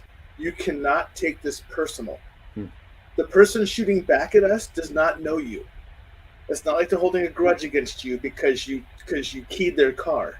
This is what we do. This is what war entails. Yeah. This is our business, and this is the profession we do for a living. And I had to let go of a handful of people because they could not accept that. I took so much of it personal that when we got back, even to the base, like when we had to restock or whatever else, they were always so angry. Yeah. And I had to go, and I'm like, you can't be this person. Yeah. And I wasn't. I can make that separation really well. When I got back, everyone's like, wow, how are you so relaxed? How are you so calm? And I'm like, because I need to be. I'm in charge of 12 other individuals, and I understand what we're doing. Mm-hmm. So I've actually come to terms with that. And I say I come to terms, not in a bad way. I come to terms in a good way, that I accept it. And I know what it was for. And I completely understand why I did it. Yeah. So, yeah, that's we call that changing your relationship to something. Yeah. Because where that at one point probably haunted you, a lot of hungry ghosts in that space, as you change your relationship to those traumas and stresses, and use some new tools, bring tools into your life that will enable you instead of hurt or harm. Yes. Be given a new tool belt full of new tools that look a whole lot like mystical woo stuff, but they do Right. they do work. Yeah. It looks and sound like woo, especially to anybody who's spent some time lugging around military hardware. Hmm. So, the woo's not that hard to find, but the woo's out there. NASA plays with it too. They Oh yeah, call it, they it's call it just, something else. yeah, PFM, right? Yes, yes, Yeah. yep. What's the rules of cussing on this channel? Um, Here, let me show you. Ready? Yeah. Um, Go ahead. Parentally, yeah. So, That's all you yeah, do. military acronyms are my favorite, and the NASA uses as one when they can't quite understand what they're looking at numerically. Or physics. In physics, they call it PFM, which stands for pure fucking magic. You're fucking magic. Yep, yep. You know. So we're still learning. We're figuring things out. Oh yeah. I like to lately, and I'll get kind of back to the origin story of how a Tinder brought a star and I in Illuminating Hearts. Lately, I've been thinking how just with the proof of craft UAPs Hmm. blinking in and out of existence, I thought to myself, doesn't that disprove our physics? Because these craft are blinking in and out of existence, are moving faster than our physics says is possible, because otherwise we'd be doing it too, right? Right. And Right. some believe the tic tacs are our craft, Right. you know, Yeah. but just by having a unidentified craft blip into existence and then out again, our physics is fucked Right. because it doesn't talk about that. It does not meet what physics identifies should be capable. Yeah, Yes. yeah. Yeah. And I love listening to the smart physicists talk on Yeah. YouTube. I'll sit through all of them. I love them Oh, all. I do too. know. I really listen and focus to the ones who are doing the interdimensional travel and the parallel universes. Mhm. That's me. My degree is actually in quantum mathematics and theoretical statistics. So that's my bread and butter. So I'm that nerd as well. Yeah, man. Yeah. So Yeah, man. that's We got what I am. we got we got lots to talk about. Right. I'm an armchair guy. I've been, studying. I've been doing a lot of reading. I'm sitting down in my studio right now, and and being married to an author, anyone who's written a book is putting a lot of time, Oh yeah. energy, research, and love into it. I'm not saying that all books are truth to behold and followed to strict order, but there's some serious science out there. Yeah. And there's some real passionate literature that's been written. I mean, you can go into the Jackson Street bookstore. That's the organic internet, man. Oh, there's Nikki chiming in. Is it nerding out time? That happened the minute you invited me. She calls it that, which is funny that she calls it that, because she says she's really cool to listen to, but her eyes kind of glaze over because she doesn't understand any of it. Yeah. So she just listens to us talk. Yeah. Well, I'll get into some exciting stuff. So I'll bring us back with the love story that is mine with Astara. So I moved back down to Nebraska.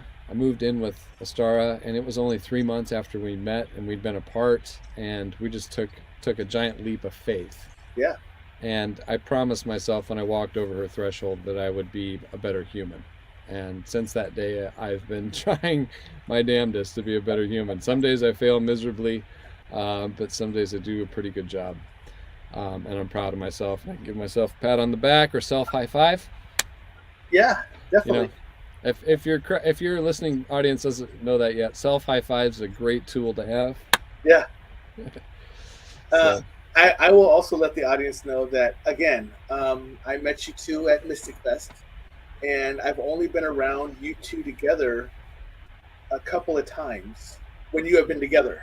And it's mostly been when we've been at events. But I have walked by the booth when Astara has been there by herself, and she is a fantastic energy. I mean, oh my goodness. When you walk, so Astara, I know this is probably going to make you blush a little bit, and I apologize, but when you walk around Astara's area, it seems to be a little brighter. It just is. But when you and Astara are together, the energy amplifies greatly. yeah. And it's because you two are together that makes it happen. And it's really cool to be a part of that. Thanks, man. And a lot of people have to understand that I get the luxury and the benefit of being local to you guys. So I get to experience that experience. they don't get to experience that. Ah, but yet next year they do. We're going to go on tour. Astara just let me know we're going to start planning the tour for next year. Well, there you go, people. Look at that. You're welcome again. There it's happening. This is the first whiff of Illuminating Hearts is going to be out on tour. We're going to take Astara's book on the road, a couple gongs. We're going to go smaller than the full 12 gong rig. That's pretty exhausting on the road, and Yeah, anybody who's lugged gongs around every night knows that. So you're too tired to do the show. hey man, I say what I do for a living is zip gongs in and out of bags, and take didgeridoos around. Yeah. Oh, even my wife is also chiming in here. You two are so special. The wonderful feelings that you feel is beautiful. You can feel the love, you can feel the peace, you can feel the calm, which is really true. That's what we're dealing. That's the only way to roll, yo. Yeah. And some days you do it really well, and some days your beloved lets you know you're not doing it so well. And you have intense negotiations, and you work it out, and then you come out on the other side. Thank you for the compliment, Tom. That the time travel too. Time you travel. Even got it named. Yeah. Yeah, we were just talking about it. It's like when you're self-employed, you're always working. Yeah. And I thought that would be the thing, is to work for yourself and be your own boss. But I am my hardest boss, and Astara's really awesome to work with and partner with, and she picks up on everything that I miss. The other half. Yeah. Other half that we come together in resonance, and we can create together. And I think when you see this film, We Are Not Alone, you'll see that because it's our creation. We put every bit of music, every piece of film in place, every cut you see as it goes to B-roll. I had no idea so much was involved in making a film. It's 90 minutes. It's 90 minutes of just of us coming together and literally channeling this experience with our energy. And as an artist, when you make that perfect pot and you've got your eyes closed, or as a guitar player, you'll find that you'll have your eyes closed and you'll be in it. Yeah. You'll just be in that space. And so as you put things together as craftsmen, whatever it is that you're in love with doing, it just kind of happens naturally. If you're writing or talking to people, you're just kind of in that space. And right. in sports, they call it the void. Yeah. But it's a powerful place. It's not the void. It is the dream. It's the dreamland. It's the dreamscape. It is the dream time. Yeah. When you can see everything happen all at once. It's the Michael Bourne space. And Nikki and I actually talk about that, because I tell her whenever anything happens, especially if it's an anxious time or a critical time, or just something. For me, it's a lot of times when things are going awry, everything slows down for me in slow motion. Yeah. And I'm always one step ahead of everything. Yeah. And I've been that way my entire life, my entire career, everything. Everything slows down for me, and I am always one step ahead of what is happening because of that ability.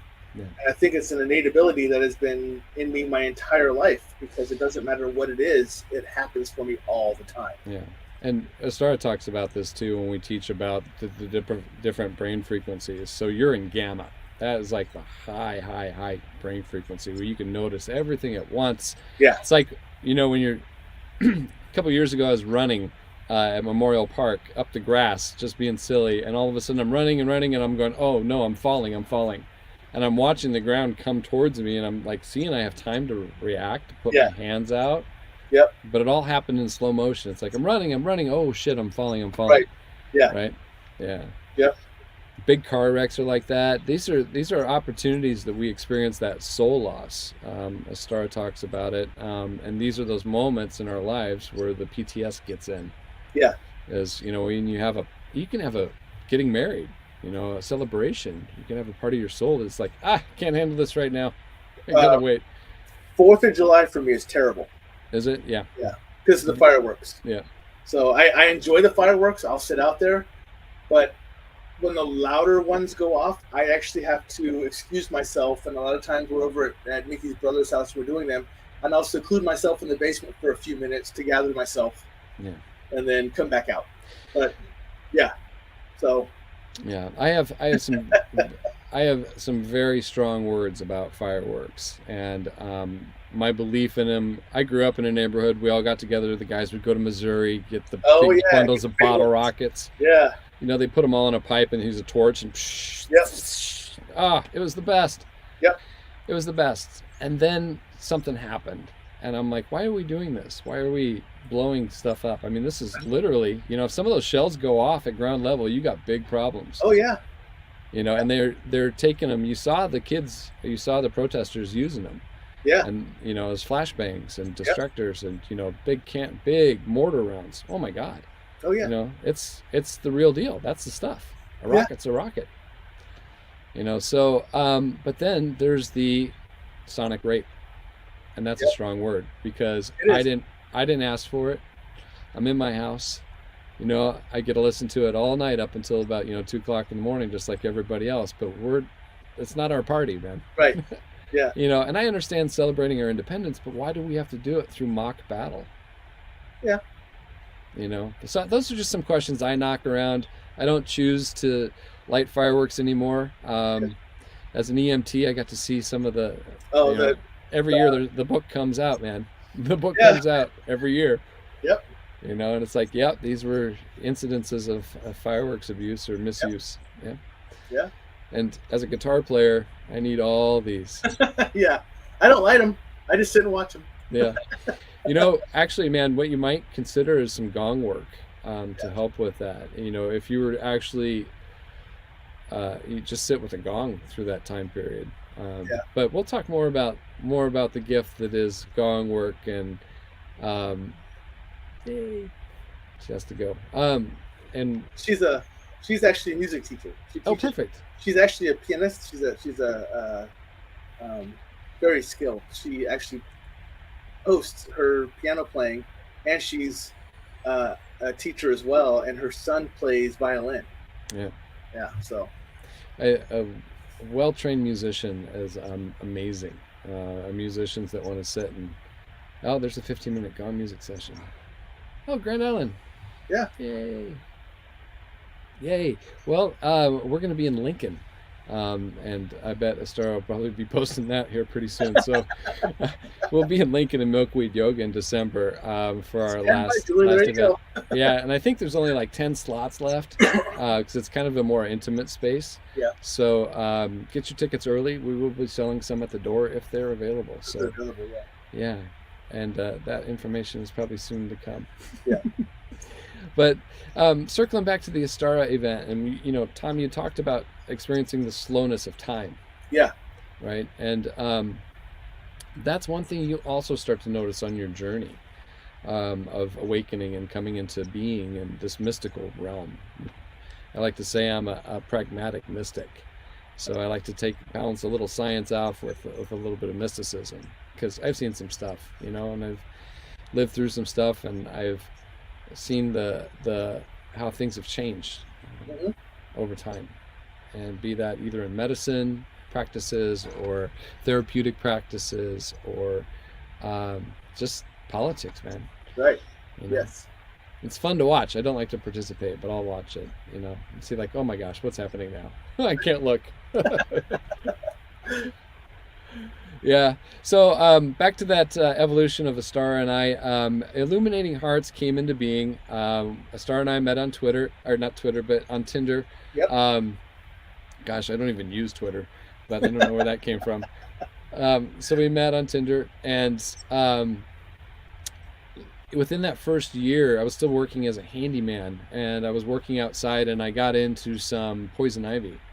And I didn't realize it was a long vine or something. I just started reeling it in, and about 2 days later, these bumps start showing up on my arms. And I'm like, oh my God, what are those? They look like fire ant bites. If you've ever been bit by a fire ant, it looks exactly like poison ivy. That little. Yep. Yeah. Anyways, and so I'm like, what the hell? Did I get bit by ants? Because I lived in Texas. I was stationed at Reese Air Force Base in Lubbock. Yep. I've stood in a fire ant hill. You don't do that again. No, you learn from that really quickly. Yeah, I was fly fishing, so I was just like, oh my God, I was right in the water, and God, oh my God, holy crap. Yep. Woo, that'll light up your life. And so I gave her poison ivy, and she had gotten poison oak from her boyfriend, who was a mountain bike rider in California, because she's a California girl. Good girl. Good girl. And oh boy, she took it. So it took her body in a bad way. It took her to the ER. She went into anaphylactic shock. They had to treat her for that. It was pretty intense. Wow. So when she got the poison ivy from me, it was really bad, man. We were just together, and her whole body was just covered. And I'm like, oh my God, what have I done to this poor woman? She's going to be scarred for life. All because I was pulling some weeds as a handyman. Right. Yeah. And so we went to the doctors, and we were all loaded up on anti-inflammatory meds. And I'm like, hey, I got an idea. What if I play my didgeridoo over you? I've read and studied the didgeridoo for 20 years, but wasn't very serious about playing it. I did it for a while as an artist in residence when I was first learning, and in Hastings. Went to elementary schools to teach kids about didgeridoo and Aboriginal culture. Right. Never been to Australia, but I studied the crap out of it. Because I love the didgeridoo. Now you got to go. I had to go. Yeah, that's on my list. That's on my bucket list.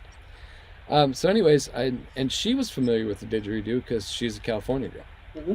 And California girls know things about didgeridoos and gongs and Reiki and yoga and things like that. And so well before anyone else did. So yes, yeah. 10 years before we knew about it, we were still going, yoga?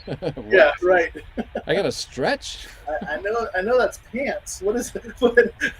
What if the girl in behind me is looking at my butt? What do I do then? Oh no. Right? Yeah. Or oh my gosh, I can't move like that. Yeah. Yeah. That does not flex that way. No. Yeah, no. And my shout out for yoga, the very first time I did it was at a YMCA, and I went twice a week, and I'm 6'4". It was the very first time I was ever able to touch my toes. It's an amazing accomplishment. You know how bad it feels to be a teenager and going through those tests they put you through in gym class where they see how far you can reach? Yeah. And you can't touch your toes. Yeah. I don't know. That's a topic in and of itself. But so there we are. She's dying literally to herself and the feeling of the itching and the really, oh my gosh, it looks so bad. I can't even remember it. Just it's hard to remember it. And she's crying, and I started playing that didgeridoo, and the emotional release continued, but she also started to feel some relief. But what I remember most is that my Kundalini activated. And I experienced this shock of electricity hit me in the top of the head. It was like bang, and it just went zoom all the way down to my toes. And I kind of went, what was that? And it did again, bang, and I coughed the second time because it took my breath away. And I was playing, and I'm like, holy crap, what in the world was that? And it happened a third time. But it wasn't too much longer after that. I came kind of back into the reality of the space and was like, what if we take your energy work with cards and the pendulum and my didgeridoo work and put that together and help people? Yeah. Because I just experienced this amazing, I don't know what it was for me at the time. I didn't even know what to call it. Yeah. It just felt like it just as an orgasm that started from the top of my head, went all the way down to my toes, lit me up. I had to have more. Yeah. Where's that great feeling? And so I was like, so what if we put these together? It's helping people. It helped you. How do we do this? And she started saying, in California, I heard about this stuff called sound healing. And she talked about going to see a deaf percussionist play a 60-inch gong. And her name is Dame Evelyn Glennie. And she has a great special called Touch the Sound. It's a documentary. It's worth watching. Dame Evelyn Glennie, Touch the Sound. Any aspiring song workers out there, go give that a listen and a watch out of convenience. So didgeridoo was played, and we started our work. We took one of the rooms in the house and we turned it, and as soon as that happened, clients started showing up. We took the second room in the house and turned it, and it just had a chair and one gong sitting in it, and 2 bowls and a didgeridoo. Yeah. And 2 people that were aspiring to bring this newfound gift to light. And you know what it's like when you get in your gifts and you start to feel it. What do you do with it then? Who's there to help you? Yeah, exactly. For me, it was kind of me. Just you. I reached out to a couple of people that tried to help, but they had issues because I was told my vibration was too high for them to deal with, and they didn't know how to help me. Mm. I was being told when I first developed my gifts that you're already a master. You're already at master level. You just don't know how to use it yet, so we don't know what to teach you. And I was like, okay, interesting comment. Thanks for nothing. So Are you still in discourse with these people? Are you having conversation at all? yeah, I still have conversation. I mean, we're still friends, but I don't use them for anything. Um, Hmm. I am, I am, I am. This is not a cry for help, but I'm just letting you know. I'm just telling you because on the show that I am still looking for an actual mentor who can help. Hmm. Um, but on my own, I have gained great insight um, and great newfound appreciation of how much I actually do know without knowing that I know. Hmm. Yeah. And Well, I will share with you because you talked about the. I have a different form of healing, and it's actually myself. I am my own healer. I have caught poison ivy once, and I've never caught it again. My body built an immunity after one time. I caught poison oak once. I've never caught it again, and I can walk right through it. I can eat mm, it. It does not affect me. Um, I was allergic when I first got stung by a bee. I'm no longer allergic to bees. I am no longer. I got hit twice by a rattlesnake, and now venom does not affect me. wow. So my body has built immunity very rapidly, and I wonder if that has anything to do with my ability to. I have a what I call the John Coffey effect from the Mm, Green Mile, mm-hmm. that I can hug you and I can take away your anxiety, or I can take away your grief, or I can take away whatever, just by hugging you with intent for a certain amount of time. And when I let go, you're just like, oh, that's amazing, and then I can release it right away. Yes. And that was something we've experienced that other people have experienced. Um, and they're like, "How do you do that?" And I'm like, "I don't know, but I know I can do it." Yeah. So it's interesting to be able to do stuff like that.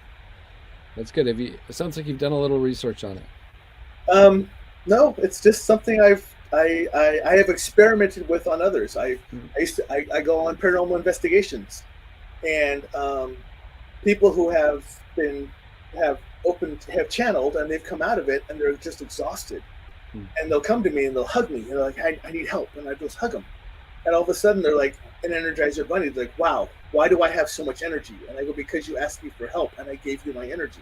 mm, And they're like, but you're not tired. And I'm like, no, I will never be tired. I know where I draw my energy from. And um, they are able to, and there's people that have been, uh, Nikki will let me tell the story. She had a student who passed away, and it was a very close student of hers. He was a wonderful kid. And she went to a point where she was um, just sobbing, and she couldn't stop. And she's never experienced, we've hugged, but she's never had to experience a hug like that. And so I took her and I grabbed a hold of her with intent, and I can feel her start to slow down and her body drops a little bit. And I know I'm not done, so I keep holding her, and I feel her shoulders drop again. And then she lets out a really big sigh, and I let go of her. And then I went ahead and let the sadness go for me. And we're sitting there like an hour later. She looks at me and she goes, "What did you do?" mm, I go, What do you mean? What did I do?" And she said, "I can't cry. mm, I just can't. You took that out of me. You took that sadness out of me. I'm still sad, but I can't cry." And I took that from her because I did not, I, because it was hurting me so much to see her in that much pain, I took it from her and gave her some form of peace, but yet I didn't have to hold on to it myself. I was able to let it go. mm. So, The journey of an empath. who knew? Yeah. Um, for all my past that I've done, all of a sudden, who knew I was an empath? Yeah. Right. Starts chiming in. Um, the Wild New World tribe that is emerging is self-directed and self-learning. I'm able to direct life force.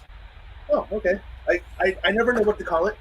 So Well, Star Wars gave us a clue a long time ago they in the 80s, and they called it the Force, and we all they went, called the "Oh yeah, force. Yes. is that God? Is it religion? What? What is that?" Yeah. And then years later, they keep expounding on it, and it's always about it's about moving things, telekinesis, Yeah. and and maybe even remote viewing came into play later with Luke, right? When he Right. stood. All this stuff is in films. Right. The Matrix, I think, is kind of like a documentary to some extent, if you watch it that way, Right. And right? it's funny because there's some of it that I take and I look at it and I'm like, all right, that makes a lot of sense. Yeah. You know? They've been telling you for years. Satanga, Bigfoot has existed. Look, Chewbacca, dude. Yeah. But I know he's connected through. I know George Lucas was influenced through Hanuman, which was the Hindu monkey god. Yeah. So there's some connection there. But actually, I see more, more of the forest people in him than anything. Yeah. In some of the pictures we've seen out there. Yeah. Yeah. But that's a whole nother topic too. Right. And Astara does bring up, she said, your learning is going to be a path of remembering. Yeah. So Astara, this is interesting you say this, because I will tell you, I had to face an earth elemental who was very intimidating without knowing he was intimidating. And when I walked in, so I can actually see, hear, and talk to all elementals like I'm talking, seeing, hearing you. It's one of my innate gifts, and I'm very happy because it's one of my most favorite ones to have. But when I walked into that room to face the earth elemental, he ran from me. And he said, I am afraid of you because your essence is older than I am. And I said, how old are you? And he said, I am 15,000 years old, and your essence is older than I am. So I believe it is a path of remembering from everything I've done in the past, which is what I'm relearning now. So I think that's what it is. I think that's why it happens so rapidly, is because it's stuff that's just second nature to me in all my past lives. That's why I resonate with it so quickly now, because I've been doing it for so long. And I think along each path, I've learned something new, because I have so many different abilities now that I think they're just all catching up with me. And I asked somebody, I go, well, how do I explain what I do? Because some people will say, well, I'm a psychic first, but I can do all these other abilities. My psychic ability is my strongest, but I'm a psychic, but I can do mediumship, and I'm an empath, and I can do this and I can do that. And I'm like, well, I don't have that separation. All of mine are completely equal. I can do all of them equally as strong. And they're like, well, then you're an intuitive. If you can do them all the same, then you're an intuitive. And I'm like, oh, interesting. I've never heard of that word before. So that's what I tell people now, is I'm a practicing intuitive. So that can be a good place to start. And yeah. Don't be too hard on yourself if it changes. Right. Oh, and I don't. Because a wizard's goal, or someone who's taking this journey, is to think of systems thinking. Mm-hmm. There's, like we were talking about spell casting with our words earlier, right? Right. So that's one part of the system. The next part of the system is the body, and the electromagnetic force that we are in our human bodies. Like, are we taking care of our bodies well? No, I am not. Hey, and we all have our opportunities, but it's a kind of a living range. I put far more toxic shit into my head than I do my mouth. Mm-hmm. And just knowing, I'm at the upper part of my living range right now, and I know why. Yeah. And that's a huge deal. If just knowing why, and know, okay, well, I can make some choices to change that. And so, making, like when prior military guy, how long it takes to turn around a battleship group, right? Oh yeah. Yeah. Oh, But yeah. if you turn that, this comes from a client of ours. She's prior military too, and she shared with me. He says she can turn a battle group around if you turn them 1 degree every day. Yeah, true.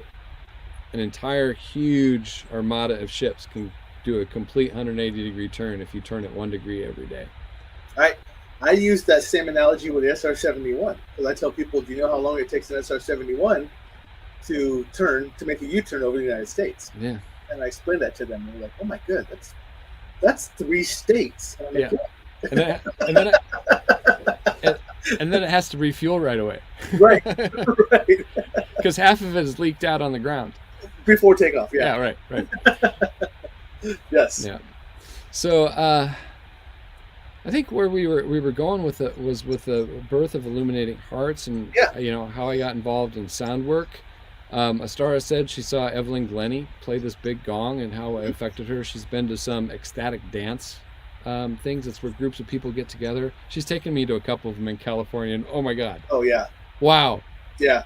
They're trying to make one here in Omaha because you just show up and you dance. And the only rule is no talking on the dance floor. Yeah. That they call that ecstatic dance. And Yes. so she's got some friends that she's introduced me to out in California that are just pioneers in this space. And to create this in Omaha for people just to show up and just dance. Yeah. You know, and if you want to sit down and meditate, do that. But just dance. You know, dance like nobody's watching, because they really aren't. They really aren't. Yeah. Yeah, for sure.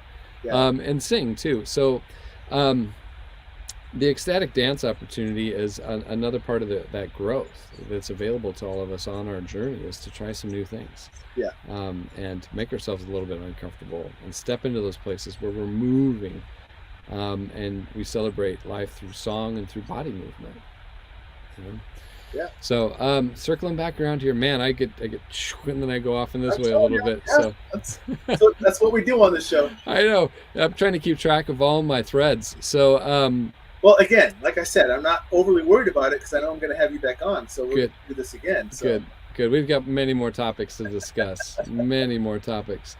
And I think just to paint the picture early of who I am and where I've come from, I've pursued many different careers, and I've tried anything from being an EMT to being a server at a high-end restaurant, and I was in a rock and roll band, played bass there, and so many more. Stay-at-home dad, and on and on and on and on. And a barista, and the pedigree is very long and vast, but nonetheless, everything has led to this very moment today. And I kind of sit and look at you in my computer screen with a sense of wow and awe that I'm actually here doing this and talking about where I've been and where I've come from. And I probably should create a movie about it, or a book at least, my own memoir, because I've just tried so many things. Yeah.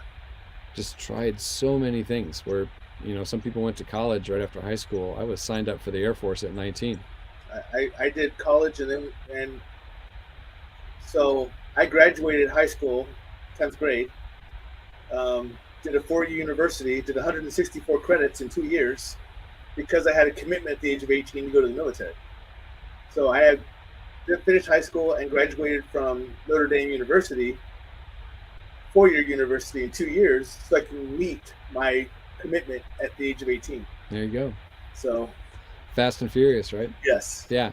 And my question to you, and what I'll get towards, is what were we running from? You know, for me, or towards? For me, it was really weird how it happened, because I've always been kind of a smart person, but being a Cali boy as well, I was very much the laid back surf. I surfed. I did surf competitions. Almost every day was spent at the beach, and if it wasn't at the beach and it was in the winter, I was snowboarding up in Heavenly or up at Squaw Valley up in Tahoe. So I had a very mellow, relaxed life, but internally I was always at a full go, even though my mind was very mellow with it. You know, my body was always moving to maintain the A's, to, you know, be the best student, to complete this before I needed to, type of thing. I was that type A person, but I still had the very laid back persona and everything else. And I think right now what's happening is I'm coming back around to my more laid back type of lifestyle I had when I was younger, because of this spiritual movement I'm having. Mm-hmm. So I'm still very much the type A alpha person, but I think a lot of that stuff that I left behind when I was younger is now coming back to me as I get older. Yeah, it's the school of remembering, right? Yeah. I'm gotta crack the door here. I'm down in the tiny space, space production studios down in the basement, and there's no air vents down here. I have this heater turned up from when it was so hot, and now I'm just like cooking. I gotta turn it down. Sorry. Right. So So your journey has brought you all the way around to be on Stuff I Never Learned from a Schoolbook. Yeah, here I am today, sitting with you, talking about where I've come from, and I'd love to do it in greater detail, because every aspect of it has led to some type of learning. This is this film that we pursued is the result of the past 4 years of me studying Final Cut Pro, and learning how to use that to help get Illuminating Hearts out there, get our music out there. How do I record quality gongs so you can hear it through these little Apple headphones? Or how do you do that? That's tricky, right? Because that's a lot of sound. That's a lot of sound pressure. It's not very loud for as far as sound pressure levels go. It's only like 90 some dB, like 2 inches off the face of that gong.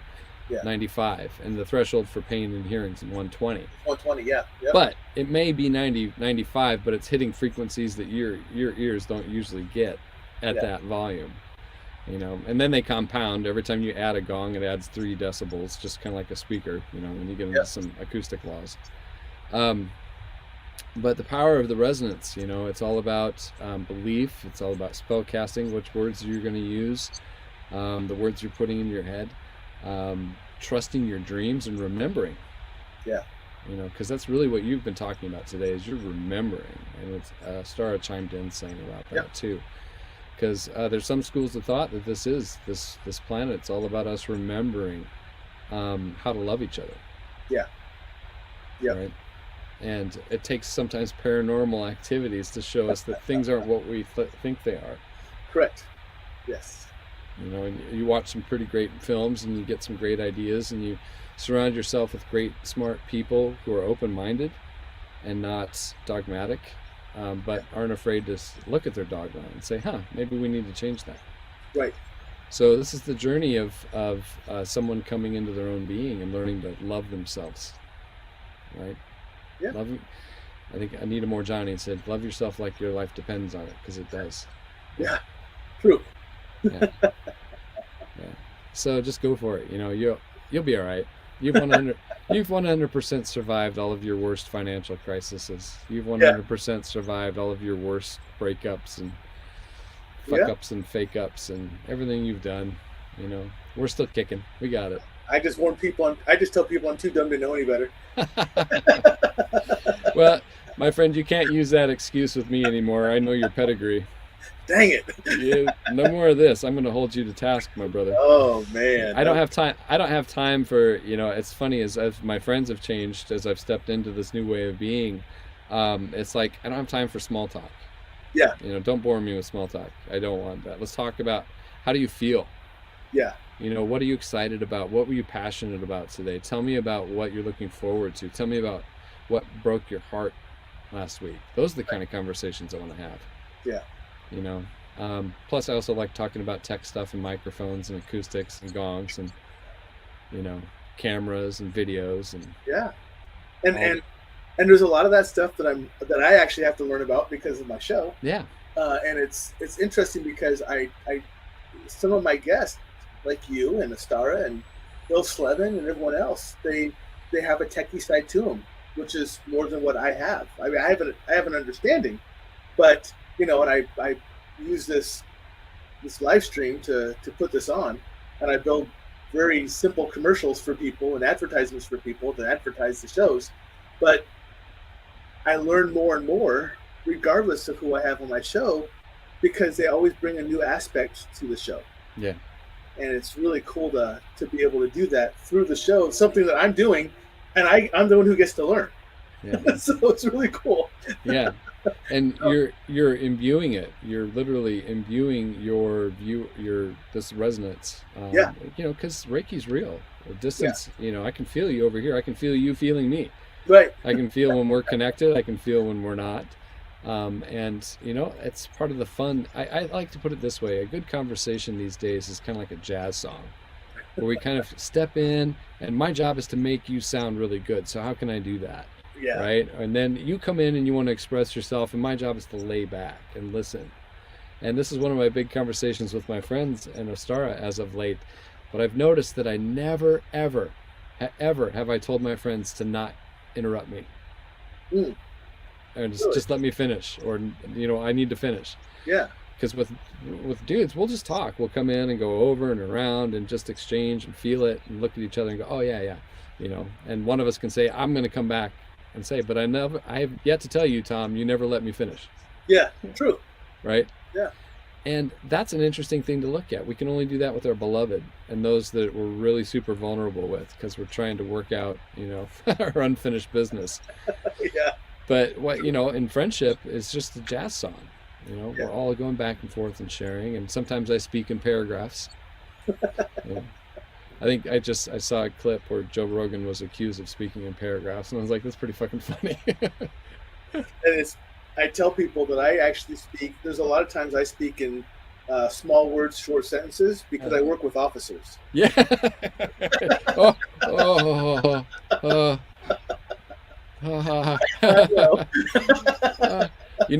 I get that, because I was 19 years old and I'd have a classroom full of 21 to 24 brand new baby pilots out of the Air Force Academy, right? And I'm a airman basic standing in front of all these, baby lieutenants. Yep. And so, yeah, it was always fun, because my last name was Muff, M-U-F-F, and I'd say, right. Okay, I'm Airman Muff, and I'll be your instructor for today. And the laughter starts. Yep. And I say, okay, here's the deal.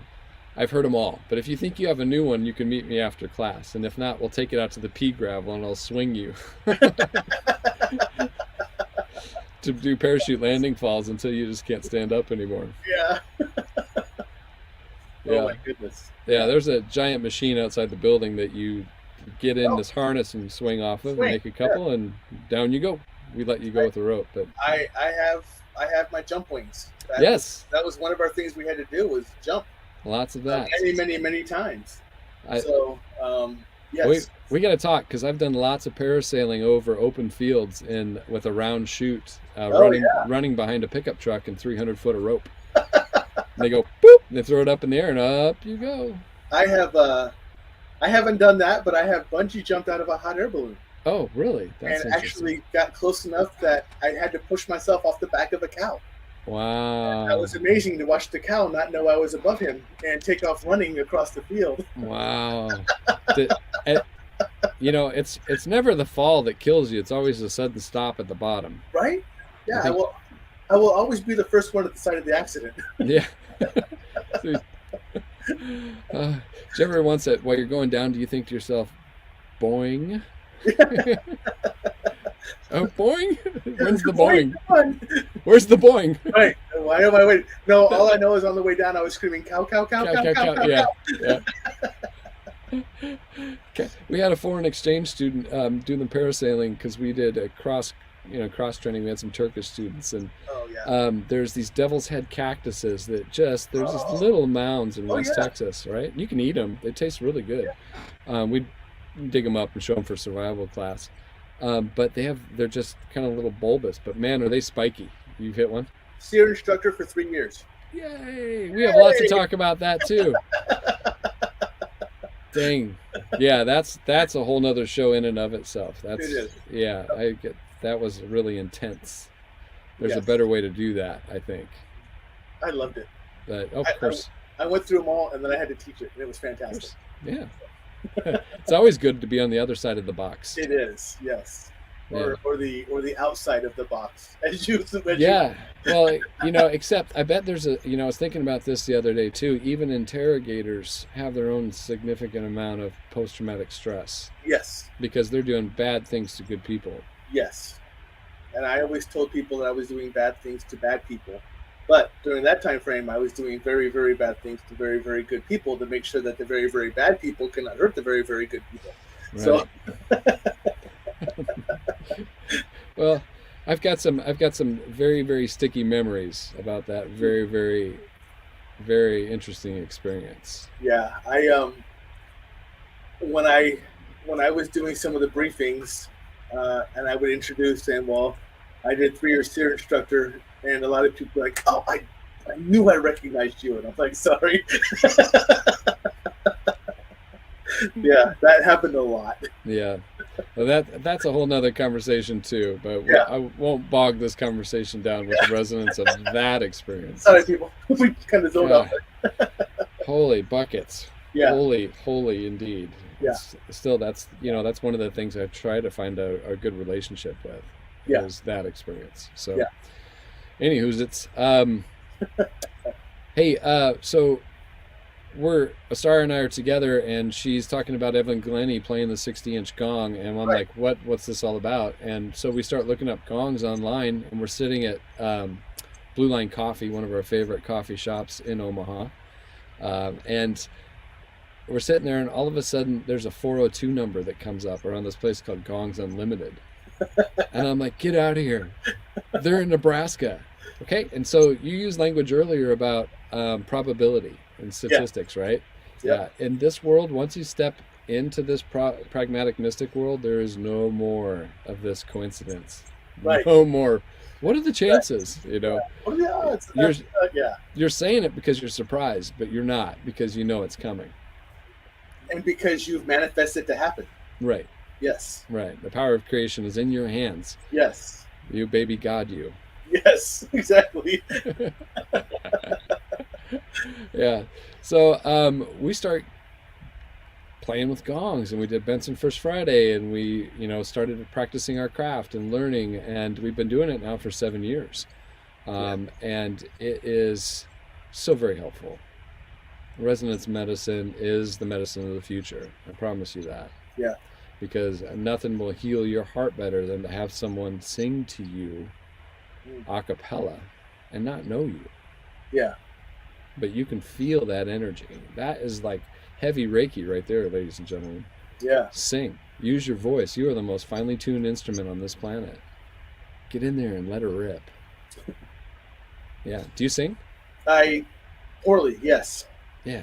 I do. But you can still make that resonance in your chest, right? You know that, Yes. oh, because you live in Omaha, Yep. right? Yep. Got to know how to do that. Oh yeah. So yeah, we're just walking resonators, and there's some schools of thought that believe that because of our resonance and who we might have been with the rest of our brain power, that's how the pyramids were built. I can talk to you about a previous life experience where I can see clear as a day, my hands like this in front of me, and there's big stones being moved in the distance all around me. There's people doing this, and then I get hit in the back with a giant stone. That is not good. No, I think we've all died many times. We've all had a lot of different lifetimes. Oh yeah. And that's something we're coming to practice and to help people understand, is that, part of your trauma isn't just from this dimension, it's from the one before this, Right. the one before that. Right. And epigenetics and neuroplasticity shows that in real time, that we are all carrying the hurts and sorrows of our grandparents. Oh yeah. And I have actually explained to a couple of people, not only are you carrying the hurts and the sorrows, but you're also carrying the curses of. Curses. Tell me more about that, friend. Yes. What do you mean curses? Well, there are some people that feel that they are doomed to have a certain lifestyle because of stuff that has happened in their family to the past, and they have a feeling, a belief that they are cursed because of something that happened to their generational past, and they have to find a way to break that because they feel, because it is in their lineage, that they are now, it is their responsibility to end that curse that it continues to carry on through their lineage. Wow, that's heavy, man. It is. I've heard of that. It's old Wicca belief. It right? is. It's old Wicca practice, right? But it's still out there, and there are still a lot of people who A lot of belief. fight You that. bet. Yep. Yes. Belief is super powerful. And I Yep. think what we like to call, instead of a curse, is a contract. Yes. Like, you have a contract with your family that you're going to try and be successful, and you'll be healthy, and you'll do good work, and your parents will be proud of you. Right. Right? Yeah. And that contract is harmful. Mm-hmm. Is harmful because we're trying to live towards a standard we'll never achieve. And I think what you're talking about in form of curses is like, I am going to subscribe to a certain belief, and I'm going to live that in such a manner it will always affect me. Like, we're talking placebo, nocebo. Right. Here, right? Correct. Right. I can paint all kinds of monsters on my wall all night because I'm really good at it. And I have had to explain to people that generational belief that they have is not their responsibility. Right. And that is a very interesting topic to talk about with them, because they are so set in their belief and in their way that it is, that you have to find a way. You cannot be the one to convince them. Yeah. But you have to find a way to rationally come to a discussion with them to where they understand that belief themselves and go, oh, I understand now. You're right. And then it seems like when that happens, they instantly go, like, and you can tell if they believe it or not, because some people will do it and they're like, and you're like, yeah, why are you using that 3-letter word? Yeah. But then you have those other ones that they truly believe that it is now that they have found a way or have understood themselves through their own thought, even though all you're doing is guiding them to have that thought, that it is no longer their responsibility, and it never was in the first place. And they come to that realization. So, well, I agree with you, but I'll add this. I'll just pile on because I do agree. But the one thing that we're missing is your complete and total ability to empower yourself. Yes. Right? We're playing a victim. If we have a curse placed on us, we're a victim, and we're doomed to this curse. Yes. I'm doomed to my own thoughts and my repetition and my beliefs. Dude, you got a prescription for addiction. Yeah. Yeah. Right? Because, I'm doomed. Why, I feel better if I have a drink or go to my dopamine kicker. So, Star's posting some great stuff. Saying, I believe it. We found that everyone can sing at a fundamental level of simple sound, toning, and humming. And we've also found that most think they can't. The voice is such a powerful tool for creatorship and healing. Yeah. It very much is a star, but they also have that flip side of that, to where they also have that same thought process and that voice to where it tears them down. Exactly. And it's another powerful tool that they have to do that with, but they need to understand that that is not what it is supposed to be used for. Yeah, but that's the journey, Tom. Is you eventually get to the point where your weapons no longer, your tools are no longer weapons. Right. Right, and you're no longer weaponizing your speech, and you're watching yourself, and you're awakening to your own bullshit. Right. That's the wokeness. That's waking up. It's like, hey, I'm tired of being an asshole. And why am I grumpy all the time? And why do I get sick 3 times a year? Right. And why am I taking all these meds every morning? And why do I not believe in myself? And why haven't I not gone after my dreams? Right. She says, baby God's making messes. Yes. Yeah, and we're all learning, and if we're all here to bring that energy back to God or source or whoever through our experiences, well then fuck it all up. Right. What do you got to lose? Yeah. Just fuck it all up and then learn, take a step forward, be a better person. Keep, my dad said, just keep falling forward, moving your feet. People will think you're running. Oh yeah. So just keep going. Just keep after it. And and that's gets me to where I'm at right now today, is I just kept going, kept making mistakes, and kept doing my best to recover from those. And when I met a star, I knew I had to step up my game. Yeah. In order to be with this caliber of person who's living a certain way and has a certain, she taught me very quickly that the Nebraska sarcasm does not work well. And I'm like, oh, I'm just giving you a hard time. And she just looks at me, she stops and looks at me and she says, don't give me a hard time. Give me an easy time. My whole life changed. I'm like, oh my God. It was my family, motto to pick on each other. If if something was wrong, if somebody wasn't picking on you. Right. And we thought, oh, this is making me tough. But, I seriously look at it, there's verbal abuses that are happening.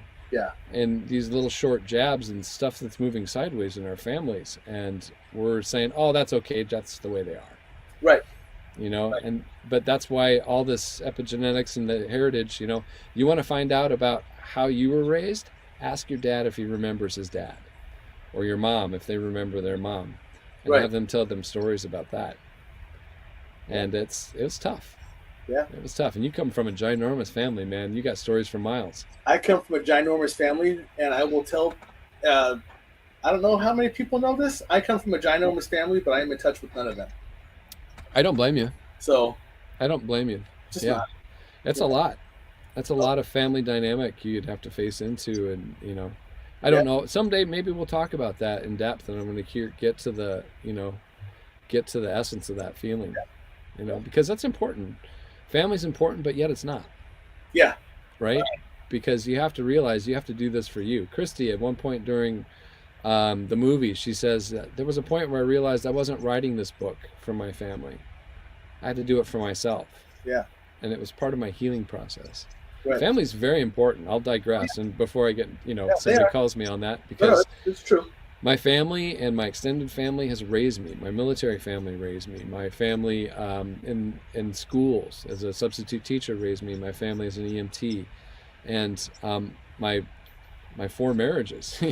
Yeah. Nobody's taught me more than these four women, Yeah. to include my mother as a fifth. So there's so much learning, and I think as a man trying to understand compassion from a feminine point of view is where our enlightenment comes in. I tell people all the time, my sisters are who raised me to who I am today. Yeah, for sure. I mean, I recognize the smallest detail. I recognize when a lady changes her nails. I realize when they change their hair color. I recognize their outfits, and I compliment them on it all the time because that's how I was raised. And Yeah. and it's very interesting to see how the responses are from the feminine side when I do that Sure. because they appreciate it. And it's the simplest gesture to make someone smile. Hmm.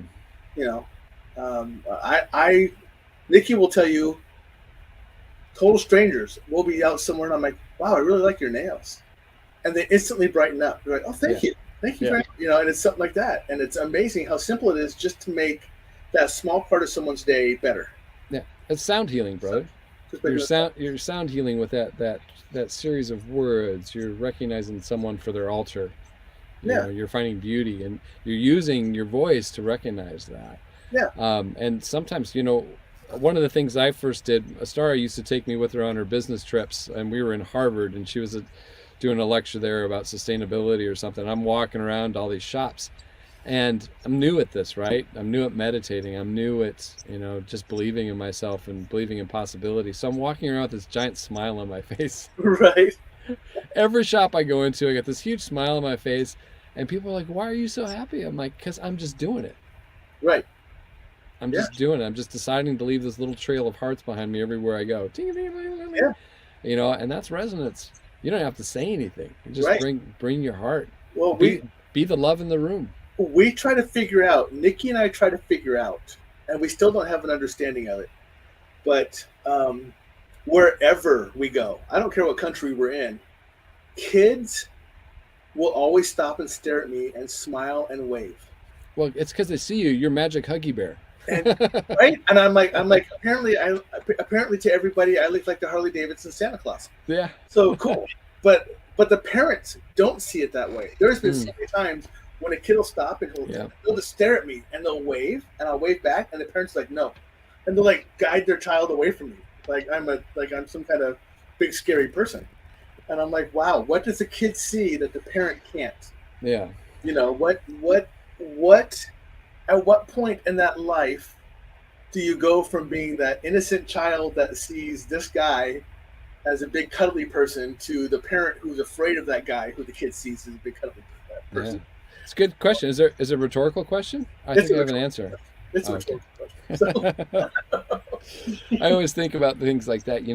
What point did things change? Yeah. And I brought it up earlier. I thought it's when I went to counseling and realized that, whoa, holy crap, that's why I hurt. That's why the mind is working in such a fashion. Right. It's because of those that childhood trauma bonding that we all do. Right.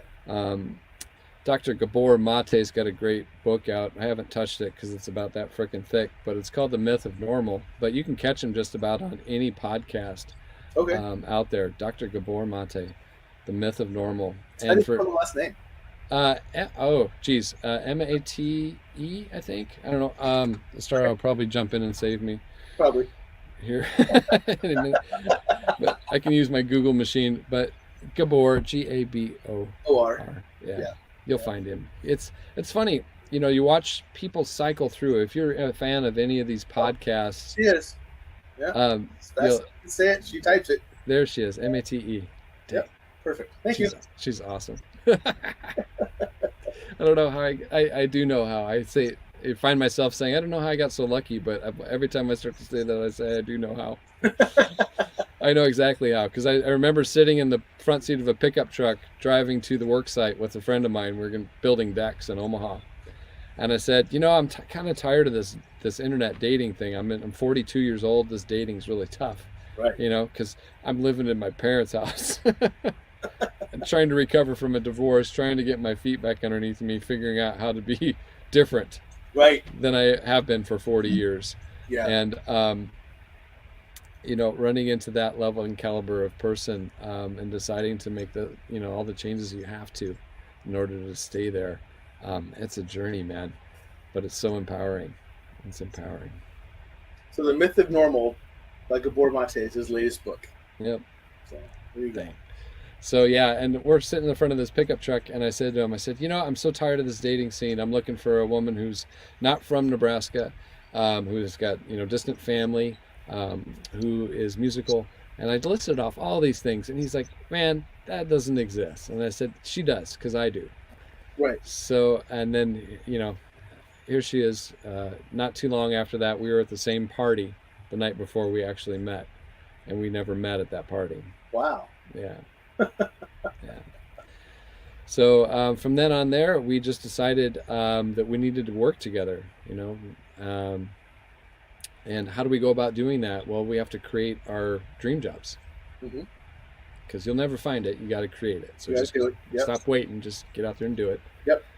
Because it's beneficial to go around and try different things and get a taste and see how different things. Like Best Buy trained me how to look at processes, how to observe voice of the customer and gather voice of the business and analyze that data. And they also taught me about customer service, and they also taught me about retail. Right. And then the Air Force taught me a whole bunch, another slew of stuff. Whole bunch of stuff, yes. Right? Mostly, I was fortunate enough, I wasn't in the branch of the Air Force or the section of the Air Force that taught you how to blow stuff up or kill people and break shit. Right. I just trained the people that got in the planes and pushed the buttons. Yeah. You know how that goes. I was the one who did bad things to very, very bad people on a daily basis. So yes. if you put your, I'll age myself, but if you put your BDUs on and put your cover on, you're part of that cog. Yes. In any sort of aspect. If you sign that those papers in triplicate and sat at the MEP station going, what the did I just sign up for? Yep. Yeah, you're part of that business. Yep. They're in the business of killing and breaking shit. Yes. and they got their money's worth out of me because I was very good at it. Yeah. So fair enough. But now you're on the healing path. Yes. And that's what's important, because you can take those lessons that you learn from different places in your life and turn them into to allies. Yes. And ally just doesn't have to be a person. It can be a moment. It can be a memory. It can be an instrument. But just make it a practice. Yeah. Make it part of your practice. Yeah. So I'm going to ask you that we start closing the show, because I know that a lot of people are ahead of us in time. We've been going for about 2 hours and 20 minutes. Holy crap, it goes by fast. I told you it would. Super fast. And like I said, we have people on the East Coast, and I know that they got to get up and go to work. And I'm one of those here in the Midwest that gets up at, oh my God, early and unlocks the building. But again, I do want to have you on again, because it is just fascinating conversation. Let's do it. Fast. And I will leave you with this offer. And you and Astara can discuss this amongst yourselves. I don't care. I want you back on. I also want Astara back on. Oh, and she knows this. I can bring you on at the same time, because I can have up to 10 people on the screen. Whoa. So I can have you both on at the same time. Fancy. And really make this conversation.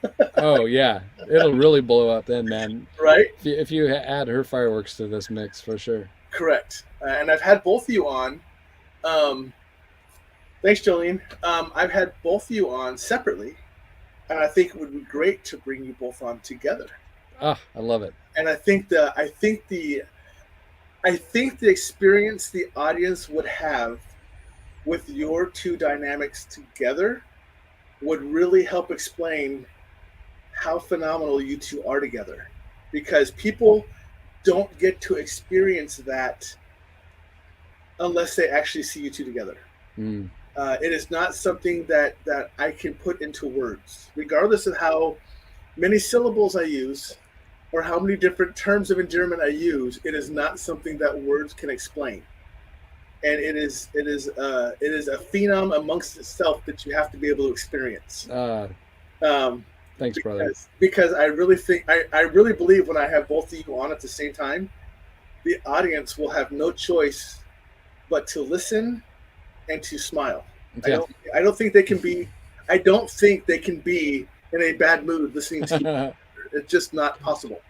And so I think that would be a fantastic show to have both of you on together. Hey, man, what I love to say is if you can dream it, we'll help you create it. Beautiful. So And, just keep dreaming them.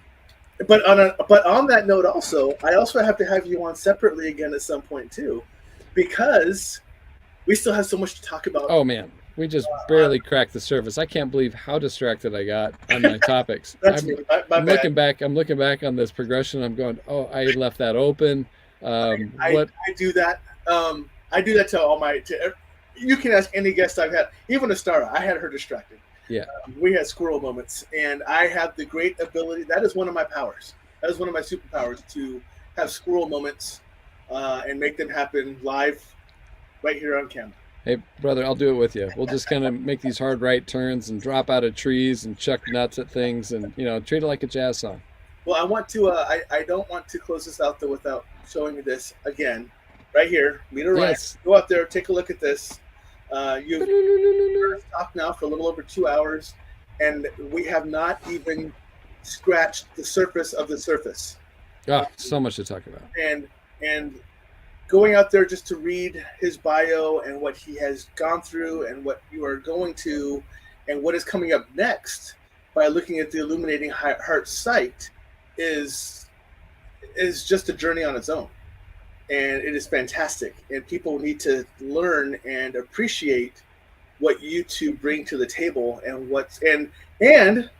breaking news that you have told us that you guys are going on a tour in 2023. Yes. So when they go out and look at the site and they're like, cool, and then they can start looking for you.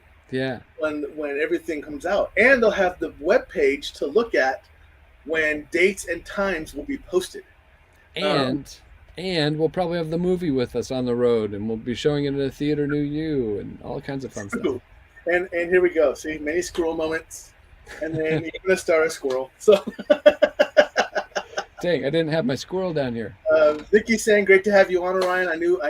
We knew it was going to be a fantastic show with you on here. And yes, thank you, Astara. That makes us the rock star. Haven't announced it anywhere else yet. We're the first. Yep, I let it leak. Yep, hey. So much for that secret confidence training that I got in the Air Force. Don't worry. The only people who will see this is the other 1,500 people who are going to watch it during the week. So that's about what we have a week. At the end of it is about 1,500 people that watch the show. So it'll still be a nice little kept secret for about 1,500 people. Yeah. Much love, brother. Thank you so much for having me. We have so much more to talk about. Yep. I also want to put this out there again too, because they're the brains behind putting this thing together.